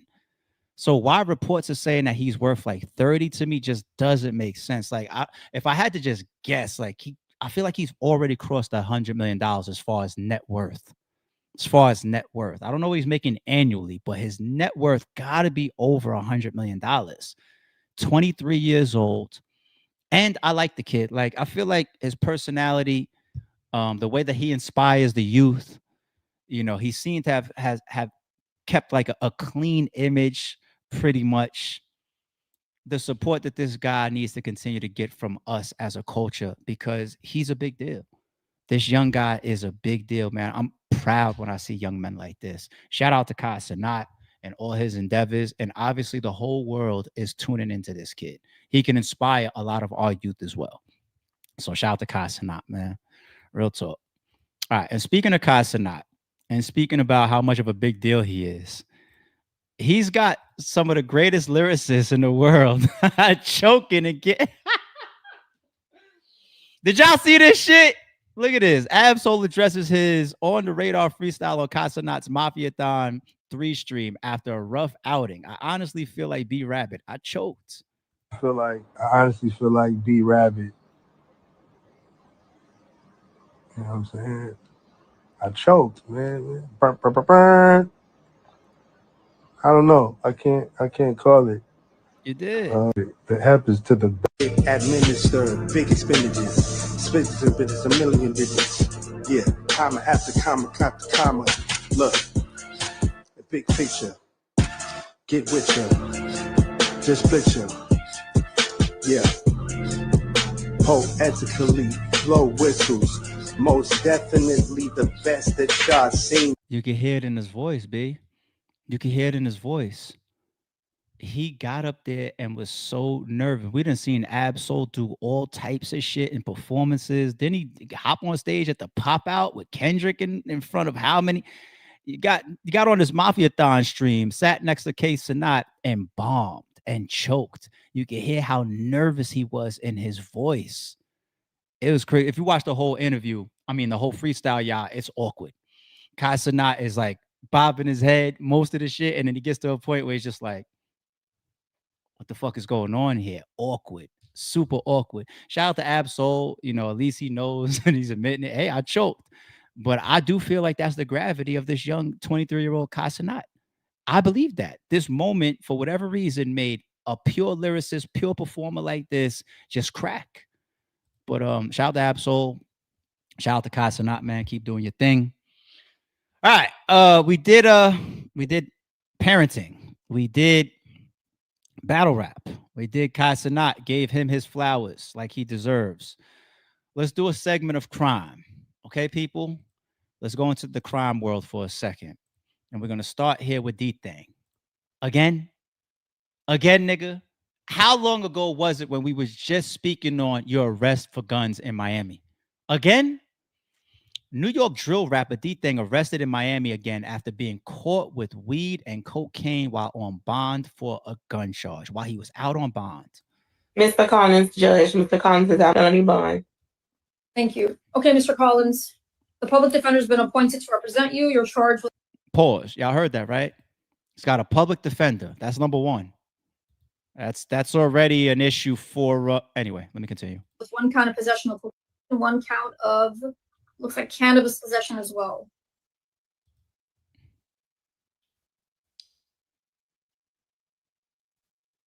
Okay. There's probable cause for your arrest. Your bond has to count 1. Mm-hmm. Judge, would you consider arguments for PC for count 2? For the marijuana? Yes, Judge. This is cannabis that is contained in designer baggies, which indicates that it's cannabis that's purchased from a smoke shop, which indicates that it's lawful hemp, Judge. Okay, understood. Your objections are noted for the record. So there's probable cause count 1, the bond is 1,000. Count 2, the bond is 1,000. But you're on felony bond for F25-13576. So Judge Block will decide tomorrow if he's going to hold you no bond on these new charges. So felony hold corrections. Thank you. Mr. Collins, Judge. Mr. Collins. So the judge was in the middle of giving him bond. He was going to get it for this, for the weed and the cocaine. And then also she gets to the point where she reads, oh, wait, he's already out on felony bond. Nope, it's a wrap. It's a wrap. You're going to sit in there now until trial. So let's ask these questions first and foremost. I see somebody caught with weed. You know, the amount is always going to call the question. Like, do you look like you're on some dealing shit, or is it personal use? But cocaine is one of those drugs. It's like same as crack, same as meth. When I hear cocaine, meth, fentanyl, crack, you know, it's just certain drugs. when they pop up on your fucking rap sheet, it's just like, what the fuck was you doing? Now, either one is bad for this guy who had so much potential, who running around Miami right now with a Coke Boys chain. He's tied in with French Montana, right? I don't know how much time French Montana got for him. He's running around with this billionaire wife or fiance, right? The Dubai princess or whatever. But now, real talk. So you leave New York. You've been down in Miami since your last arrest. Let's say hypothetically you moved down there for a second. You're moving and grooving. You're busting your moves. Cool. The gun charge, use a whole street nigga, right? Maybe you feel you got beef down there. Maybe you just feel the need to protect yourself. Maybe you're not in a great area of Miami, and it is what it is. Weed, cocaine, crack, meth. Okay. If you're dealing it, where you at in your career? Anybody that I see catch a crack charge, a cocaine charge, a crystal meth charge, if you dealing it, where you at in your career? If you're using it, what the fuck do you got going on? Are you adapting to any type of change of life? Are you spiraling? Is your career off the fritz? Because when I look at this guy, have I seen any music recently? Have I heard about a hit? I just keep hearing about all these fucking New York drill rappers going to jail every 5 seconds. That's it. Every time I turn around, another one is going away. New York drill got to be dead at this point. It got to be dead because the biggest names are fucking gone or dealing with this type of shit. And there lies once again the fucking the smoke and mirrors. I don't care about all these millions or hundreds of thousands of views on your YouTube channel if you're not putting out a product that people are purchasing as a music artist. If you're not sponsored in some type of way, if you're not on tour, if you're not getting booked for shows, I don't see this guy doing. If I go to his Instagram right now, let me see if I see flyers getting posted or tour bookings. DThang Instagram. Let me see if I see some of that shit. You know what? Let's do it together. I'm already here on Instagram, right? What is his DThang Racks? All right, I'll bring it up here with y'all. At DThang Racks. I'm pretty sure I'm going to see a lavish looking Instagram. And why is this searching like this? Let me refresh. What's up with you? There we go. All right, DThang Racks, verified account. It's got over 500,000 followers. Cool. I see. This is like a music video. Cause I woke on my gun, look, and I think on my mind. I don't think on my. This is posted a week ago. What's this? This is posted a week ago as well. Okay. All right. Partying. That Miami, like, all of this money from what though? Be careful, because they'll jump on your ass for that shit. Them people. That's the thing about that Miami lifestyle too. You got to keep up with it.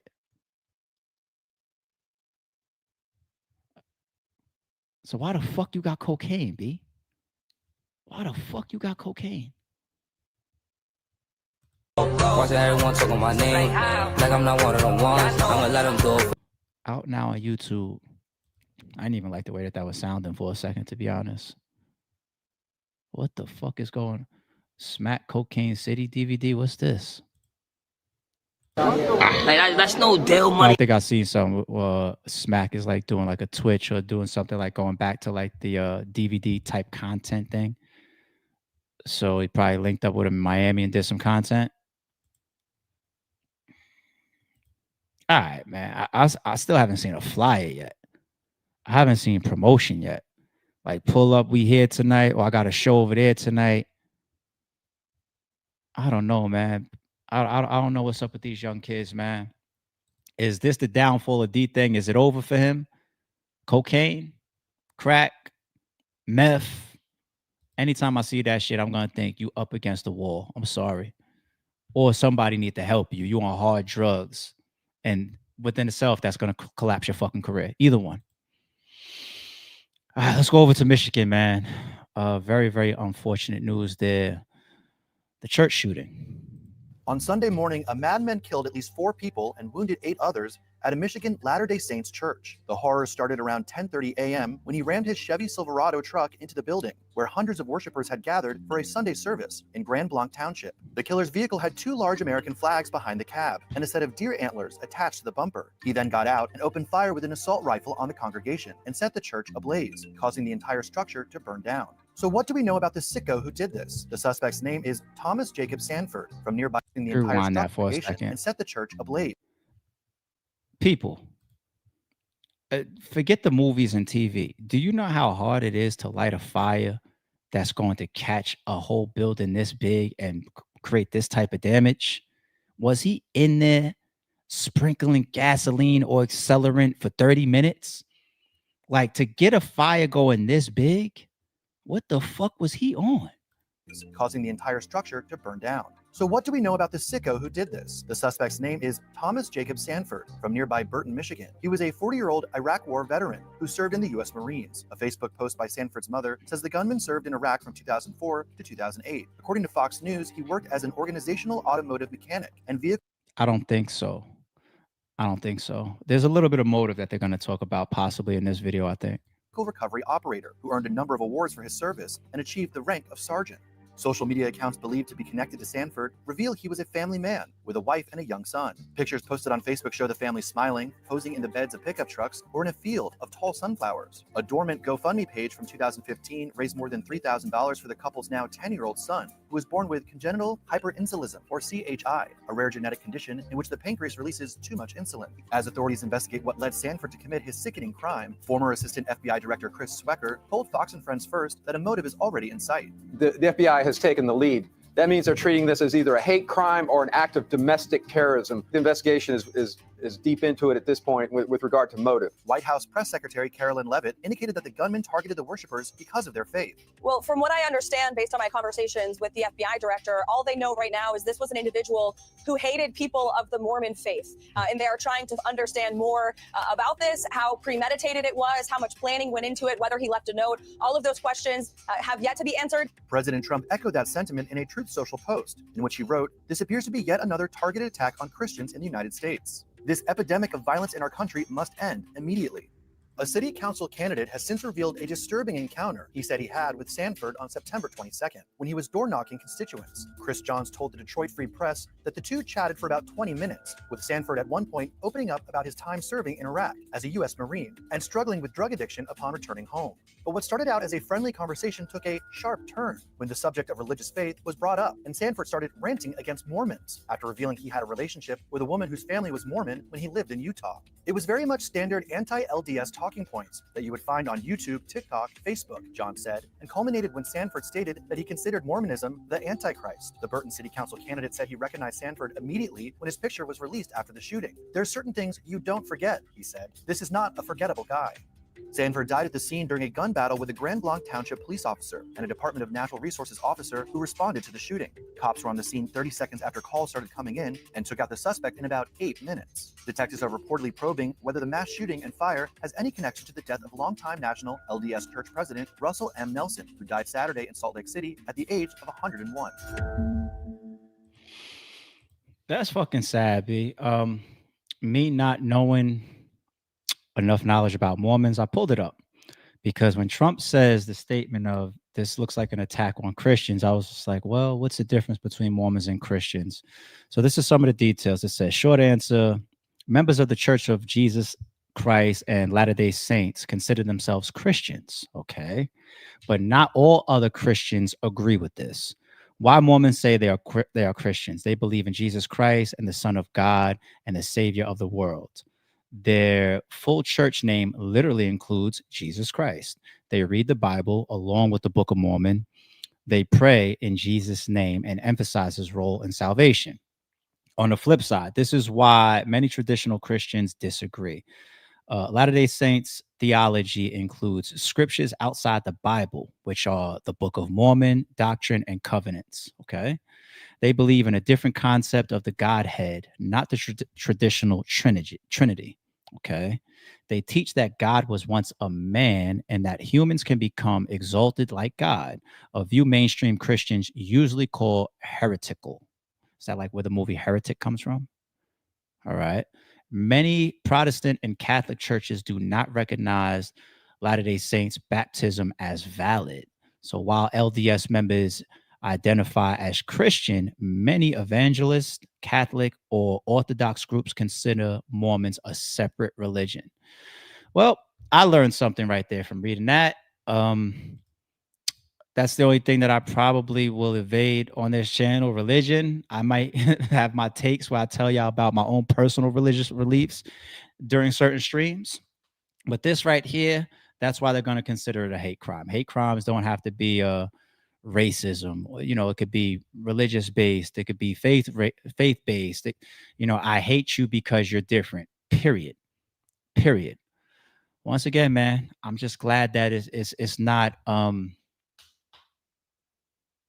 I'm glad that certain people aren't involved in shit like this. And if I want to have a little take tied into yesterday's stream, I would say these are some of the things that we see common enough that we want to think if somebody is being in the middle about just the progression of this country, like a Charlie Kirk, speak on these type of problems too. All right. And if y'all don't know what I'm talking about, go to yesterday's stream. But rest in peace to those that have lost their life. It says at least 4 dead, probably many injured as well. And if that piece of shit is responsible, put him under the jail. All right.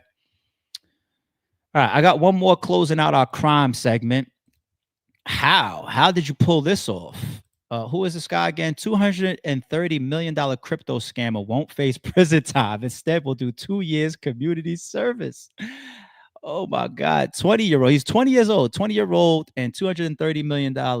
Malone Lamb went viral for stealing $230 million in crypto scam. Reportedly, he won't be sent to prison. Instead, finesse getting a cybersecurity job from MicroStrategy as part of his 2 years of community service. Isn't that what Leonardo DiCaprio pulled off in the movie Catch Me If You Can? A job with the FBI to pretty much identify other people that were scammers and shit. 20 years old. He was up 230. Jesus. Look at this. Say what you want, but Malone did everything he could ever dream of and more. A nice car collection. Nice fleet there. Nice fleet. Lavish lifestyle they're showing here. It's only but so long when you have this type of lifestyle right there in the public for them people to see on your stories, on your they never fail. It never fails. They always got to show it. They always got to post it to the internet. And even if you're not posting, it's still like sooner or later the IRS are going to ask a question or two. No, somebody's going to pick up on something. This shit only lasts but so long. 230 million. Somebody gonna come looking for that. 230 scam, but won't spend a day in jail. Who was his lawyer? Who the fuck was his lawyer? I'm leaving it alone. All right. Super Bowl.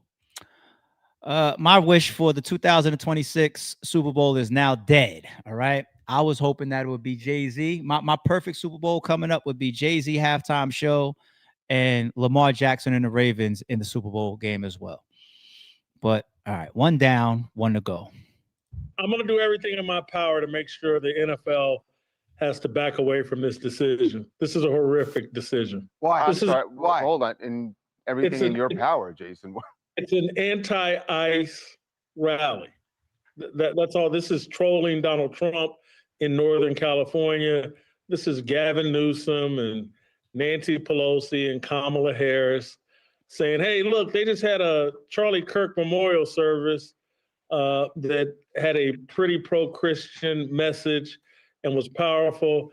And we're going to respond with the most demonic, Marxist, open borders, anti-Donald Trump rally. Demonic? Super Bowl. How is it demonic? Bad Bunny's music is demonic, like most commercial rap music is demonic. It promotes things antithetical to Jesus Christ. That's demonic. If Morgan Wallen was doing the halftime show, I'd love it. I would celebrate it. And he's no perfect, he's no angel, but I would not describe his music as demonic. Well, but wait a minute. But Morgan Wallen has his own issues off stage, and you're cool with that, including drinking and throwing chairs over railings of 5 floors up that almost hit 2 cops. Harvey, Charles, I have my own issues. And if you search my history off my personal life or whatever, I'm imperfect. I'm a sinner just like Morgan Wallen and just like you guys and everybody else. Or Bad Bunny. Or like Bad Bunny. No, Bad Bunny is putting out a form of music intended to groom kids into sexual fluidity. Jason, this sounds like to normalize. It's going to be a drag show. This sounds like the biggest conspiracy theory. Like you're trying to No, create a it's not a conspiracy theory. The guy dresses in drag and he's going to go on at halftime. And adults. So now it's a drag show. Yeah, that's part of it. The guy dresses in drag. I mean, he's not ashamed of it, are you? I'm someone that understands the founding of American sports and just sports in general. Sports were founded by the YMCA, the Young Men's Christians Association, in the late 1800s, early 1900s. It was about promoting Christian values. I think this is bad business, particularly for an American business, to be so focused on some international audience. Look, this guy doesn't have any songs in English. The majority of people, he sells out shows. He sells out shows on the regular. It's just what he does wherever he's performing. Not with football fans. Interesting. So, off rip, I've never been really a fan of Jason Whitlock too much. Him as a person. Let me make that clear. Will I still hear him out? Sure, but what he represents and what he projects, I don't know. I don't align. The other piece of his whole take there is heavily baked in religion. I'm not a religious person, so that's another reason why I can't really identify with him. All right. Now, on the negative side of this guy, Bad Bunny being elected to perform at the Super Bowl. So what I tweeted yesterday, I was being sarcastic. Like, somebody put me on the phone with Jay-Z. I need him to tap in. I need to understand what's going on because I don't know Bad Bunny from nowhere. I've never heard his music. I don't know who he is. All I started seeing is a bunch of reports that all this guy's music is in Spanish. So if you are watching a halftime show, you will not understand any of the music, any of the words. And I was just like, what is this about? What's going on here? I heard out a couple people, right? And people giving me different takes. So I started to revert and open up my mind a little bit. And I said, it's not about what I want. All right. Yeah, you want Jay-Z to perform. You want Kendrick to perform. We saw Snoop and Eminem and 50 Cent and Ice Cube. And yeah, that's cool because I'm a hip hop guy. But if I think bigger, if I'm not possessive of the halftime show just because Jay-Z's involved in the selection, right? So all got to be hip hop. You do got to spread the wealth. Let's be real there. You do got to spread the wealth. I can't be ignorant to say, like, if it ain't rap, it ain't right. I can't do that. All right. If they want to put a big rock and roll act on there, that's cool. If they want to put a big R&B act on there, a big hip, because we are seeing our opportunities as hip hop fans, right? We're seeing R&B, and Usher was just up there, right? And Rihanna's up there, right? So I can't be like that. I think that would be a little bit ignorant of me. So I do like the spreading of the wealth. But here's the other thing that I like. What Jason Whitlock is saying in the beginning, before he gets into his religious conspiracies, right? I've seen other people say as well, which is this is a troll towards Trump. You know, you go ahead and you put somebody of Hispanic ethnicity on the halftime show, America's sport, right? The biggest stage televised per year. America, let me say it again, America's sport. And somebody comes up there and doesn't say a lick of English, it's one of these. It's what it owes to that guy. And I like that. I like that because I don't like the tone that Trump creates. That's one of my issues with him. The tone when he's in office, I'm sorry. I just feel an elevated racial divisional type of line and vibe in the country. I don't like the type of people that he drums up and inspires, intentionally or unintentional. I don't like it. All right. And he cultivates the shit.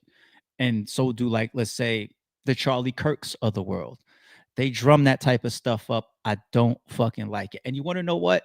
If we had a Black Panther leader out here speaking against white stereotypes and speaking against white culture and rock music and country music, and white folks felt uncomfortable, I would understand.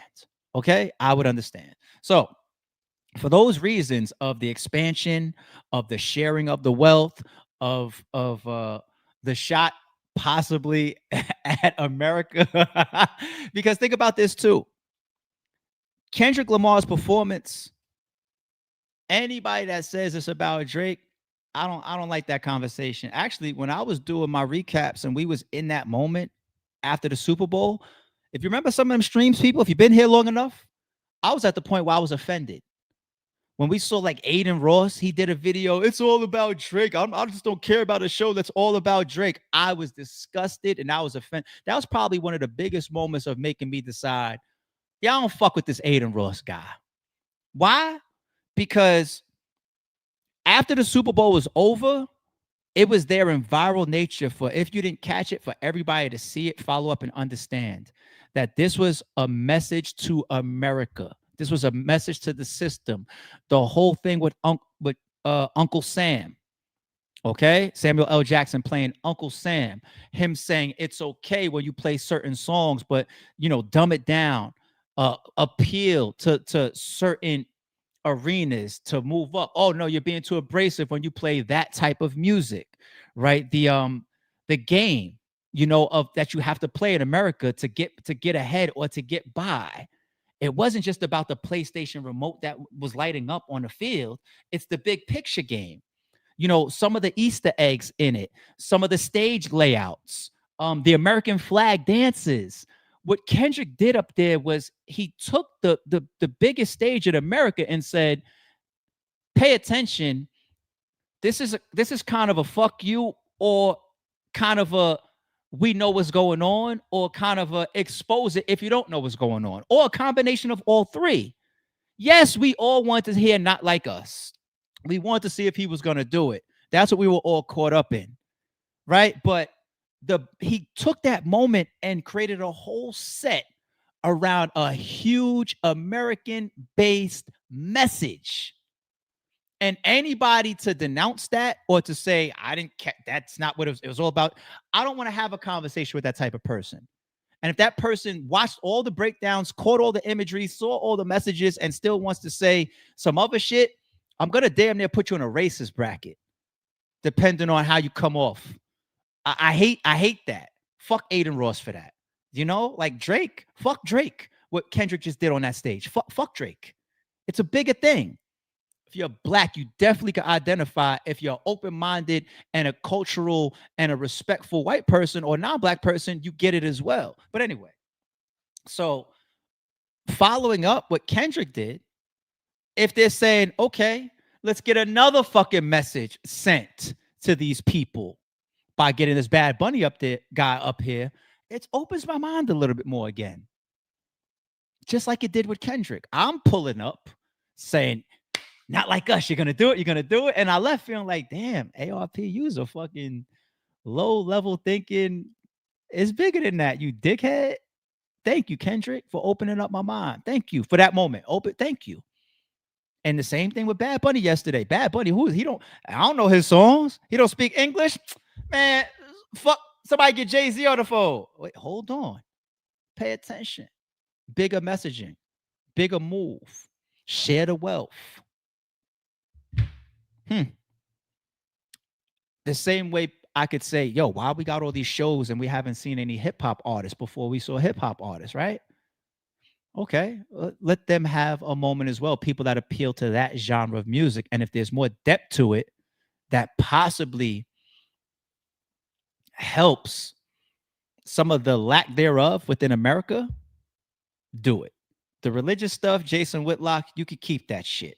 Now, if the guy is going to show up there in drag, you know, it's not my cup of tea either.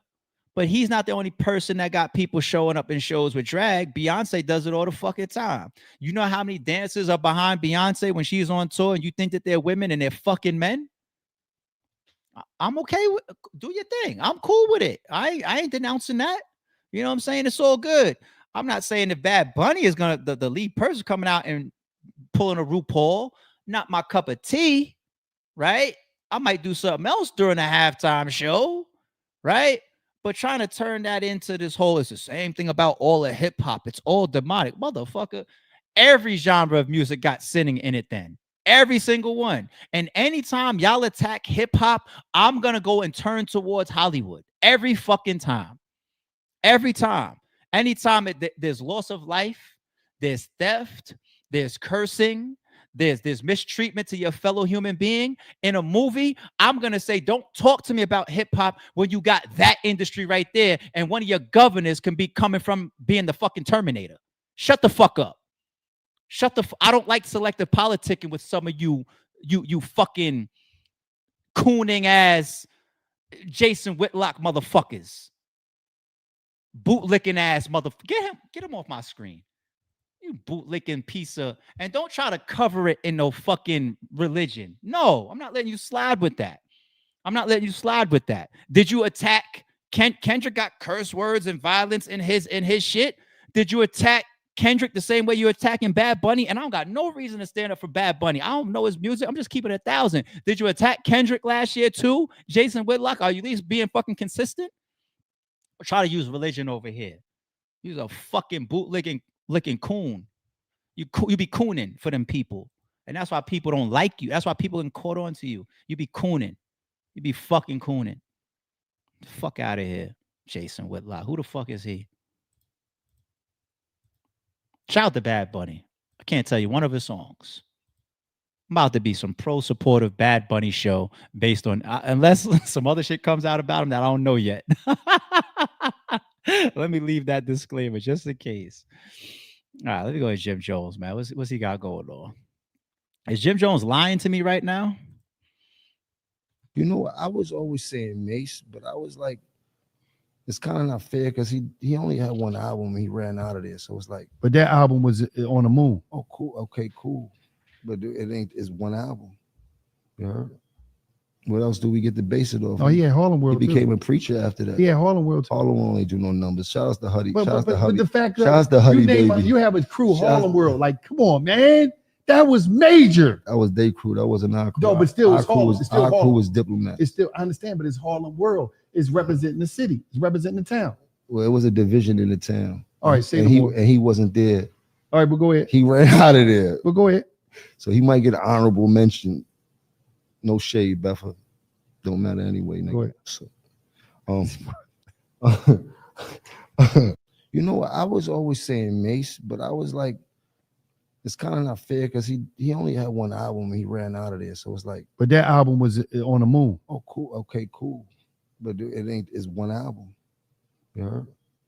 What else do we get to base it off? Oh, he had Harlem World. He became a preacher after that. Yeah, Harlem World. Harlem only do no numbers. Shout out to Huddy. But the fact that you have a crew, Harlem World. Like, come on, man.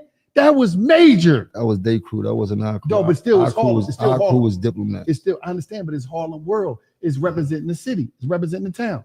Well, it was a division in the town. All right, and he wasn't there. All right, but go ahead. He ran out of there. But go ahead. So he might get an honorable mention. No shade, Beffa. Don't matter anyway, nigga. So, you know, I was always saying Mase, but I was like, it's kind of not fair because he only had one album and he ran out of there. So it's like, but that album was on the moon. Oh, cool. Okay, cool. But it's one album. You heard?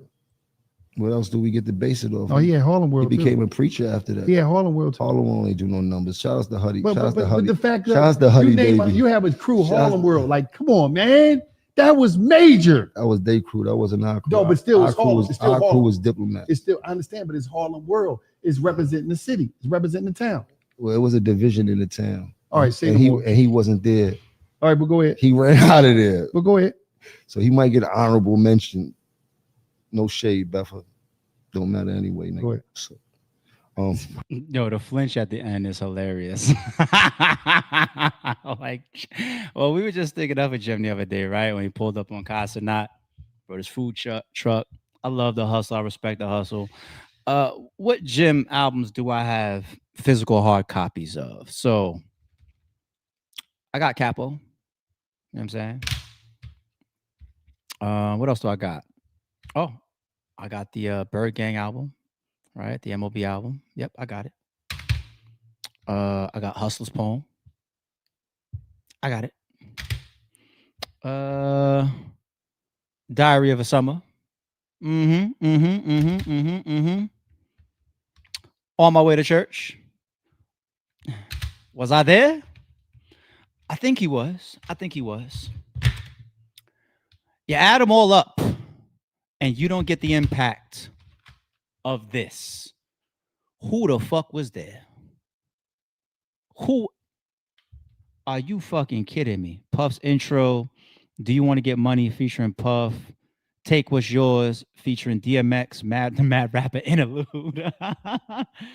Will They Die For You featuring Puff and Kim, Looking At Me featuring Puff, White Girl interlude, Love You So, The Play Away featuring 8-Ball and MJG, Hater interlude, Niggas Want to Act. Oh, is that the Niggas Want to Act? What? With Busta, Feel So Good, What You Want featuring Total, Phone Conversation interlude, Cheat On You featuring Lil C and Jay-Z, 24 Hours to Live. I don't think he got one song Ballin', but 24 Hours to Live is on here featuring the Lox, Black Rob, and DMX. I forgot that this was on Mase's album. I Need to Be featuring, who's that? I don't even remember who that is. Monifa, my bad. Watch It Back interlude, Wanna Hurt Mase. Look how many tracks is on here. Jealous Guy with 112. Is that where he was like fake singing on it? Mase. This I can argue as the best complete body of work, best album to come out of Harlem. Or definitely most impactful. I think I could argue that. My personal favorite might be Cam's SDE, right? But as far as impact, Mase's impact when this album came out, he owned the world. You know how DMX hit and they didn't put out his second album, Flesh of My Flesh, and like 3 weeks later and shit because he owned the world at that time. Who else had these big hits? 50 Cent, big hit on the scene. Eminem, big hit. Dare I say, Mase's his hit as far as having a moment is scalable to like when we saw DMX come in, Eminem come in, 50 Cent come in. I'm not saying the numbers all match up and down that, but the whole like this person owns the game right now. Whether it's 6 months or a year, he's got the throne. Mase had the throne. Jim never even was in the same room as the throne. He was never even in the same building as the throne. Nobody ever gave it to Jim and said, oh, you got it right now. You had moments that charted, like Ballin' and We Fly High is a mega song. It made it in the sports world. And you had a hip hop song moment. Can't take that from him. But an album and being the go-to person across the board, Mase was that. So, Jim, your entire catalog does not equate to the moment that Mase had. So you trying to detract from his album and then flinching him at the end. We know that you don't fuck with him, okay? And it's cool. So said that, and when you talk like that, I don't expect you to keep it 1,000 about what Mase did. Jim is not that type of person. He's not going to get up here and say, I don't fuck with that nigga, but yo, that nigga had. Jim obviously can't do that. I think that's not being real, but it's cool. We'll point it out. Shout out to Jim though, but not many rappers have ever got to the level of impact of Mase. Not many, okay? He's in that upper echelon of his timing or his moment that he had. It just is what it is. Speaking of Mase, let's go over to Stat Baby's reaction to Adrien Broner. This is my first time seeing it yesterday. It first came, right? We had started and he said, you're lucky I'm not behind the desk because I would violate you. That was the first thing that I heard, right? Camera rolls. I'm like, fuck. One thing I know as a woman in this. I'm surprised he got to even get the show rolling if that's how he pulled up and started. before the cameras even cut on. If that's what he said and everybody else heard that, how did you even get past that? You lucky I'm not behind because I'll violate you. What? Like, even as her, like, I have to be like, what? What? Sports field and a woman in the industry is like, unfortunately, guys make a lot of flirty comments or whatever, and I keep it pushing and then continue, and a lot of it doesn't get picked up on camera. This is real life. This is what happens. It's very different handling a situation when you're at work, and I didn't feel endangered, but it's like, okay, you continuously keep doing this, and I did give Cam a look, so he kind of knew when I felt uncomfy. And that's when he stepped in, which, one, I really appreciate him for that. When you're in this type of role and you're around a whole bunch of men, a lot of people also don't know that I'm typically the only girl in the room. But when he had first came, right, like I said, like, I cannot say nothing, but it's like, okay, boys are chatting, boys are talking. Like, there may be situations where you might find somebody attractive. That doesn't bother me if you find somebody attractive. It's just like, if somebody's repeatedly telling you to stop, I'm telling you, like, okay, like, chill out. Cam's telling you that my boyfriend, you know, is back there, which that was not even a public thing. So that was a whole bunch of things going on. And for the record, it's even, I'm very flattered and honored that you guys think it's me, but it's not. Yeah, it's not Nick. Yeah. Like, to clear that up too, like, there are some things that, of course, I would like to keep private. So there's a lot of things that I still don't speak on. Like I said, like, I cannot say nothing, but it's like, okay, boys are chatting, boys are talking. Like, there may be situations where you might find somebody attractive. And that's what we said. Hey, by all means, shoot your shot. But the moment that the energy is not being reciprocated, you could possibly start moving into creepy territory. We don't need to revisit how wrong Adrien Broner was and how right Cam was for removing him. It's just some of the aftermath that was handled poorly. But hearing a woman's side of it and her side as the person that was involved with it speak out after this, very interesting take to hear. That was pretty much the last piece of the puzzle to listen to. You know, we heard Adrien and his apology. We heard Cam speak on this. To hear her speak on this, that closes the loop. And I think everything that she said is expected and flat on point. You know, so shout out to her. I'm just curious now, like, how did he get past that "I would violate you" part? Like, how did he get past that? Like, anyway, no need to open up that can of worms. All right, Tyrese. We're into the segment of the stream now where things will be a little bit faster, shorter updates and shorter discussions. Okay. But Tyrese, Atlanta police issue a warrant over deadly cane Corso attack. This is what a cane Corso looks like for anybody that forgets. So I believe he's got a couple of them in his crib. This is just a video of when he got a puppy cane Corso delivered to him. So y'all don't need to watch that. I already skimmed that for y'all. And yeah, it's pretty much saying that there's other dogs or another dog in the neighborhood that was killed, and I believe his dogs did it. When they pulled up, he wasn't there and the dogs weren't there, so there's an arrest warrant issued for him. Ouch. I say this, man. For me personally, I don't want anything in the house that is that dangerous. I like dogs.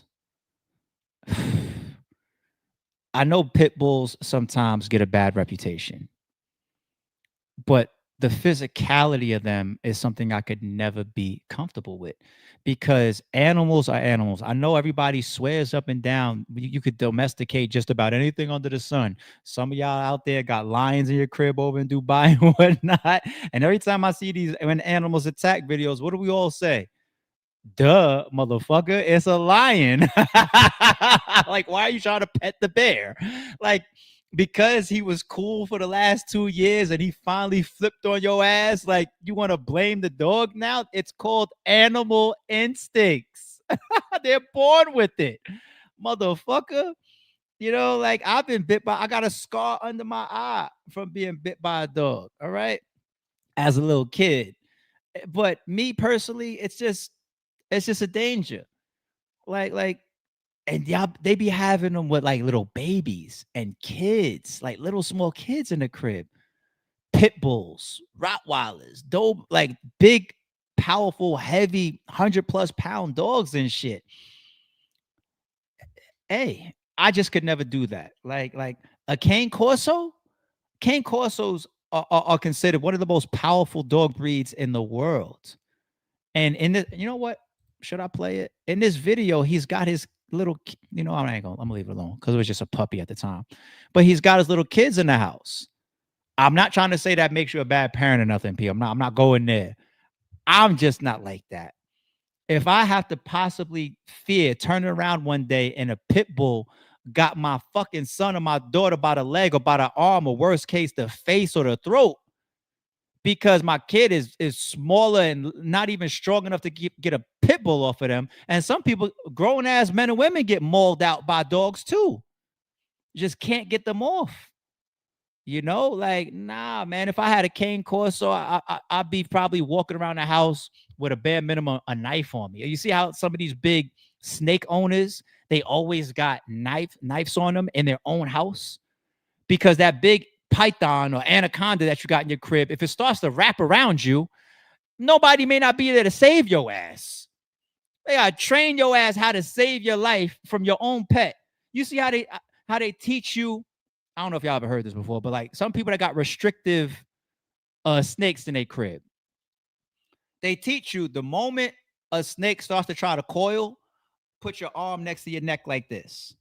Why? Because if it ever makes its way up or gets in this area, your arm is there to protect your strangulation. They just say, just go like this and let it wrap around the whole thing. And hopefully you got to crack through bone and everything before you could cut off my air circulation. I don't want to have to go through a class of how to survive my fucking pet. Walk around my house with a knife on my head because the cane corso started locking on my fucking leg. Nah. And now you got arrest warrants issued for this shit because these beasts allegedly running around the neighborhood killing shit. Allegedly. It's just not for me. It's not for me, and I hope Tyrese gets up out of this, but he's at least gonna have some trouble civilly, right? Civilly. If your dogs killed the neighbor's little chihuahua, you're gonna have a civil issue, bare minimum. I wish him the best for this, but nah, the cane corsos and all that, y'all can have that. No fucking little monster running around my house, B. Hell no. It put my kids in danger. All right, let's go to old man versus being with a young girl, and an old girl or woman being with a young man. Let's go to it and see how y'all feel. Any double standards that y'all are predicting? We'll see. Father catches his 40-year-old neighbor on a date with his 18-year-old daughter. Oh, what you doing, bro? What's up? What's going on, bro? Why are you on at the movies with my daughter, bro? What's so funny? Oh, my bad. Hold on. I don't know if this shit is going. Why the fuck is this not clear on the screen? Did y'all miss anything? Was y'all able to see it? It said the stream bugging. Y'all good? Some of y'all are saying y'all was good. Some of y'all are saying y'all not. I'm gonna play it from the beginning one more time since it's short. Yeah, I see that maybe there was a glitch on a video playing. I got y'all. Yeah. Oh, what you doing, bro? What's up? What's going on, bro? Why are you on at the movies with my daughter, bro? What's so funny? Bro, it's my girl. It's not I told you not talking to her, but she's too young for you, bro. Too young. She's 18, bro. So what? She's 18 years old, bro. She's not legal enough for you. Let's go. What's wrong with you? She's 18, bro. Taylor. She's 18, you're not going.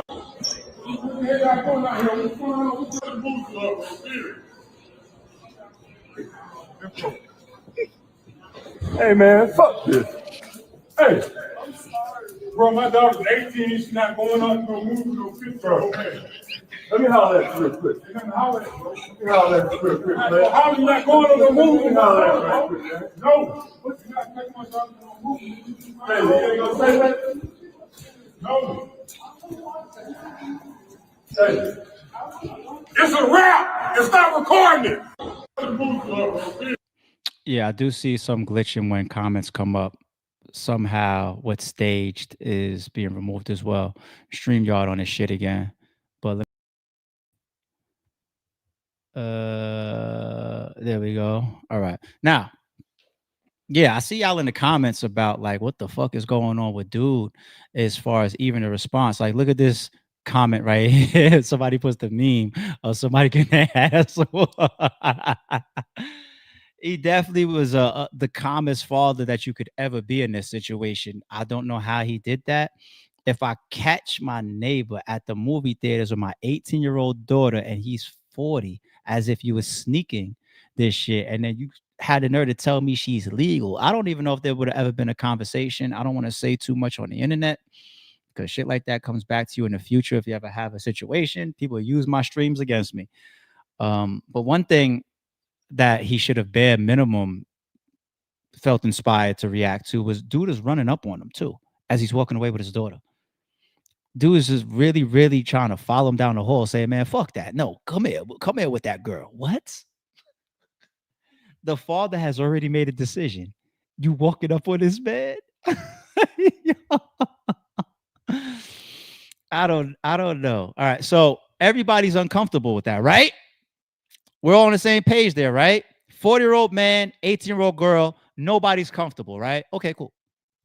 All right, let's get that up out of my video is really messing up, but on my side, but it's all good. We're gonna fight through this. All right, how about now? All right. So how y'all feel?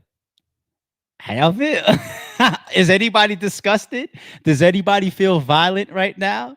Now, I don't think that young man behind her is 18. He's got tattoos on him. He's supposed to be, of a certain age to have tattoos or whatever. But how do y'all feel? Everybody's in the chat laughing now. Look, it's too early for this foolishness. You see laughing. Like, oh, now y'all want to laugh. The caption of this shit says, "This is how bad I don't want to work." Now, what if the girl was saying that shit? I'm with this 40-year-old guy because I don't want to work and he's gonna take care of me.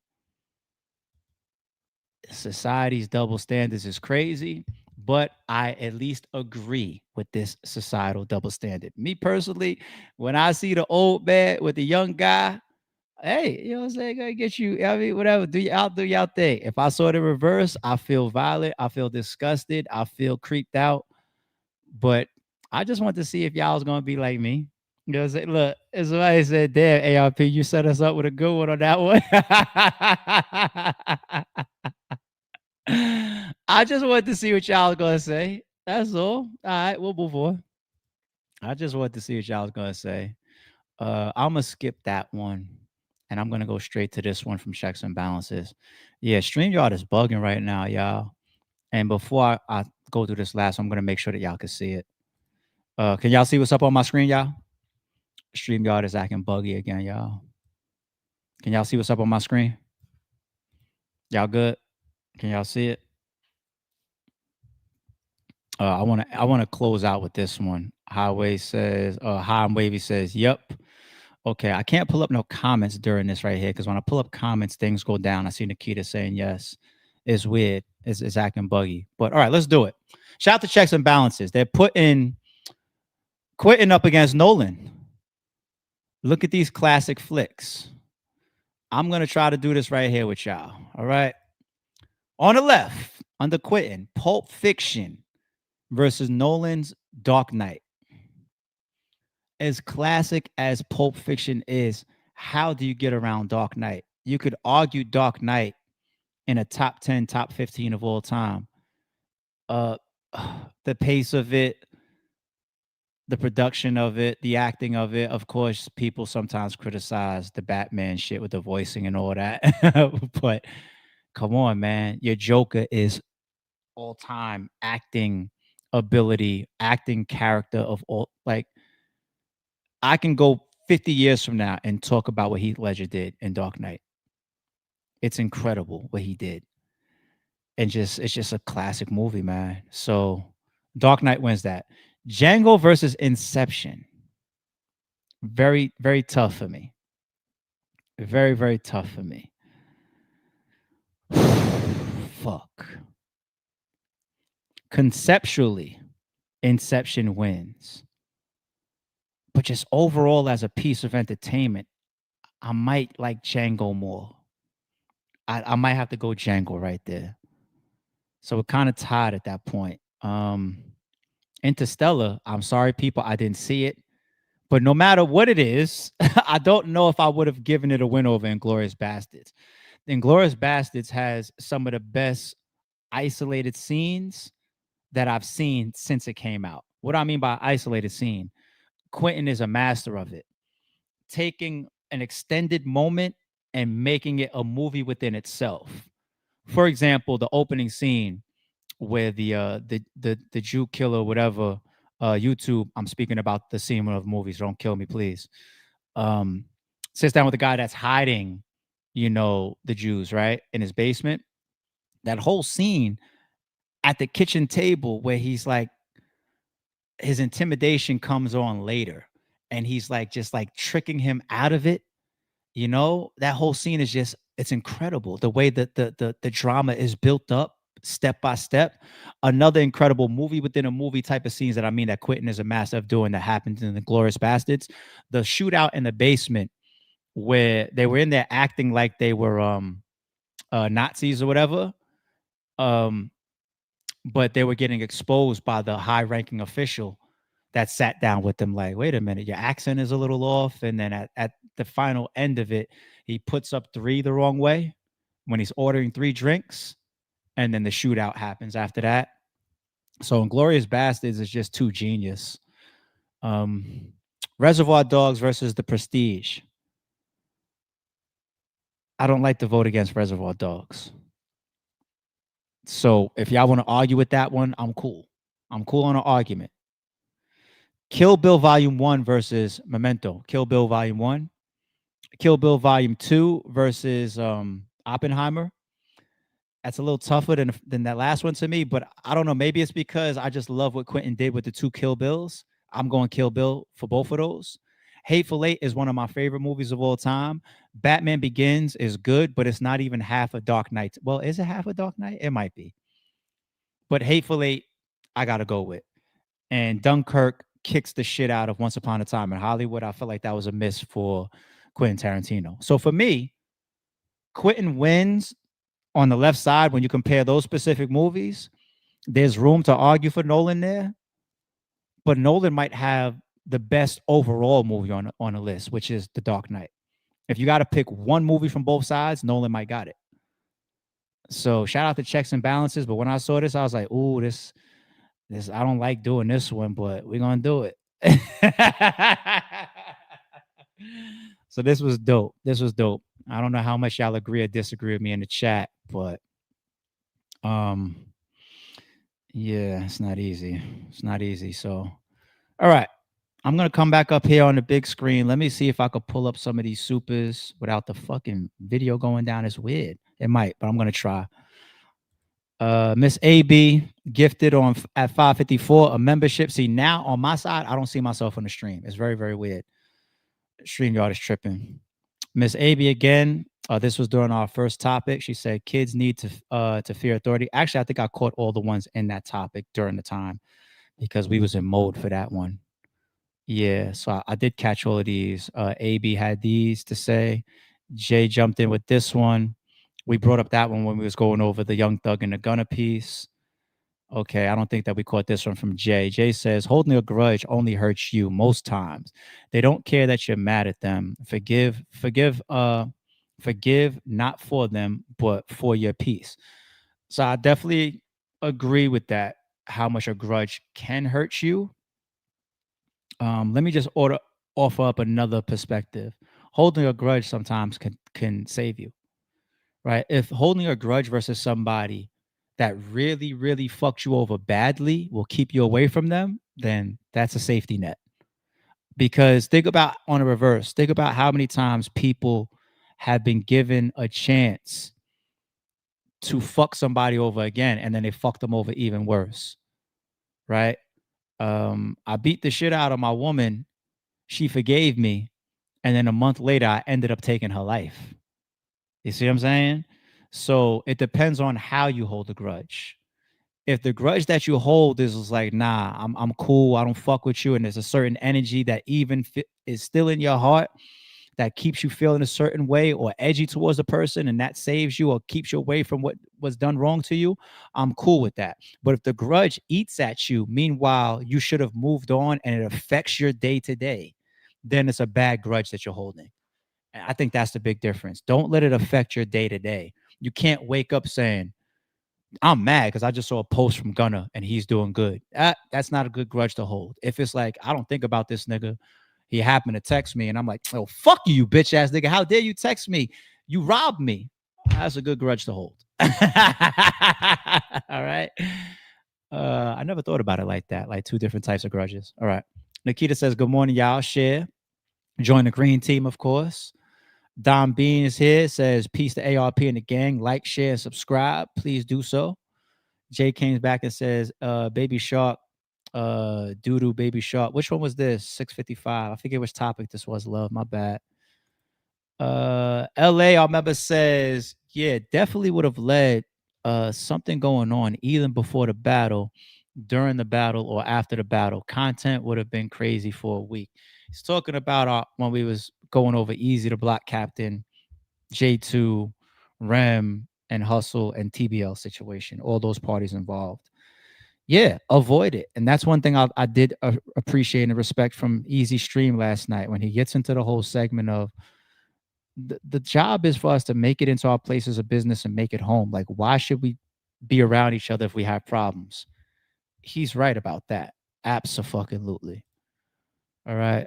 Jay says, Mook first holla compliment battle. They would never do it. They would never have it. Jay, look at those thugs at 728. I forget which topic we was in at 728. Look at those thugs. Was it DThang? Might have been DThang catching himself up again. Gun charge 2 days ago, and now coke and weed and all of this while you're already on felony probation. Okay. Nikita says, like the stream, join the green team, hit that like on the way out too. And once the videos post, go hype them on YouTube. Even the haters, we know y'all lurking. Yes, listen to her. The hype thing is dope that YouTube introduced that. So yes, don't be scared of the hypes, people. Don't be scared. I know it might sound at times like we're asking for too much when people say like, or they say share, or they say hype the video, or join the green team. It might be asking for too much. That's cool. If I had to ask for anything, leave off anything, you don't have to become a member. All right. Maybe that's too much for certain people. Maybe you don't got to be a part of the gang like that. You just here for the content and news and you keep it moving. Cool.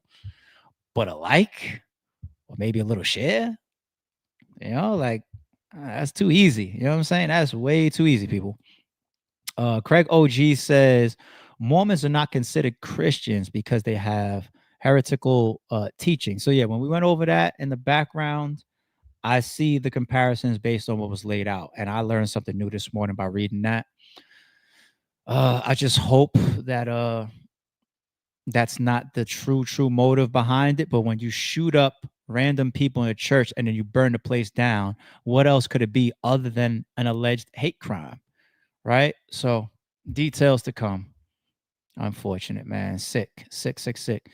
Jay with the huge super chat today. Huge. Says, Big Mama King, I do this brick. Yo, you got in your lotto bag just now? Jay with the huge super chat. And I will be closing out the stream with this super chat as well. Jay is on one today. She don't play about her podcast platform.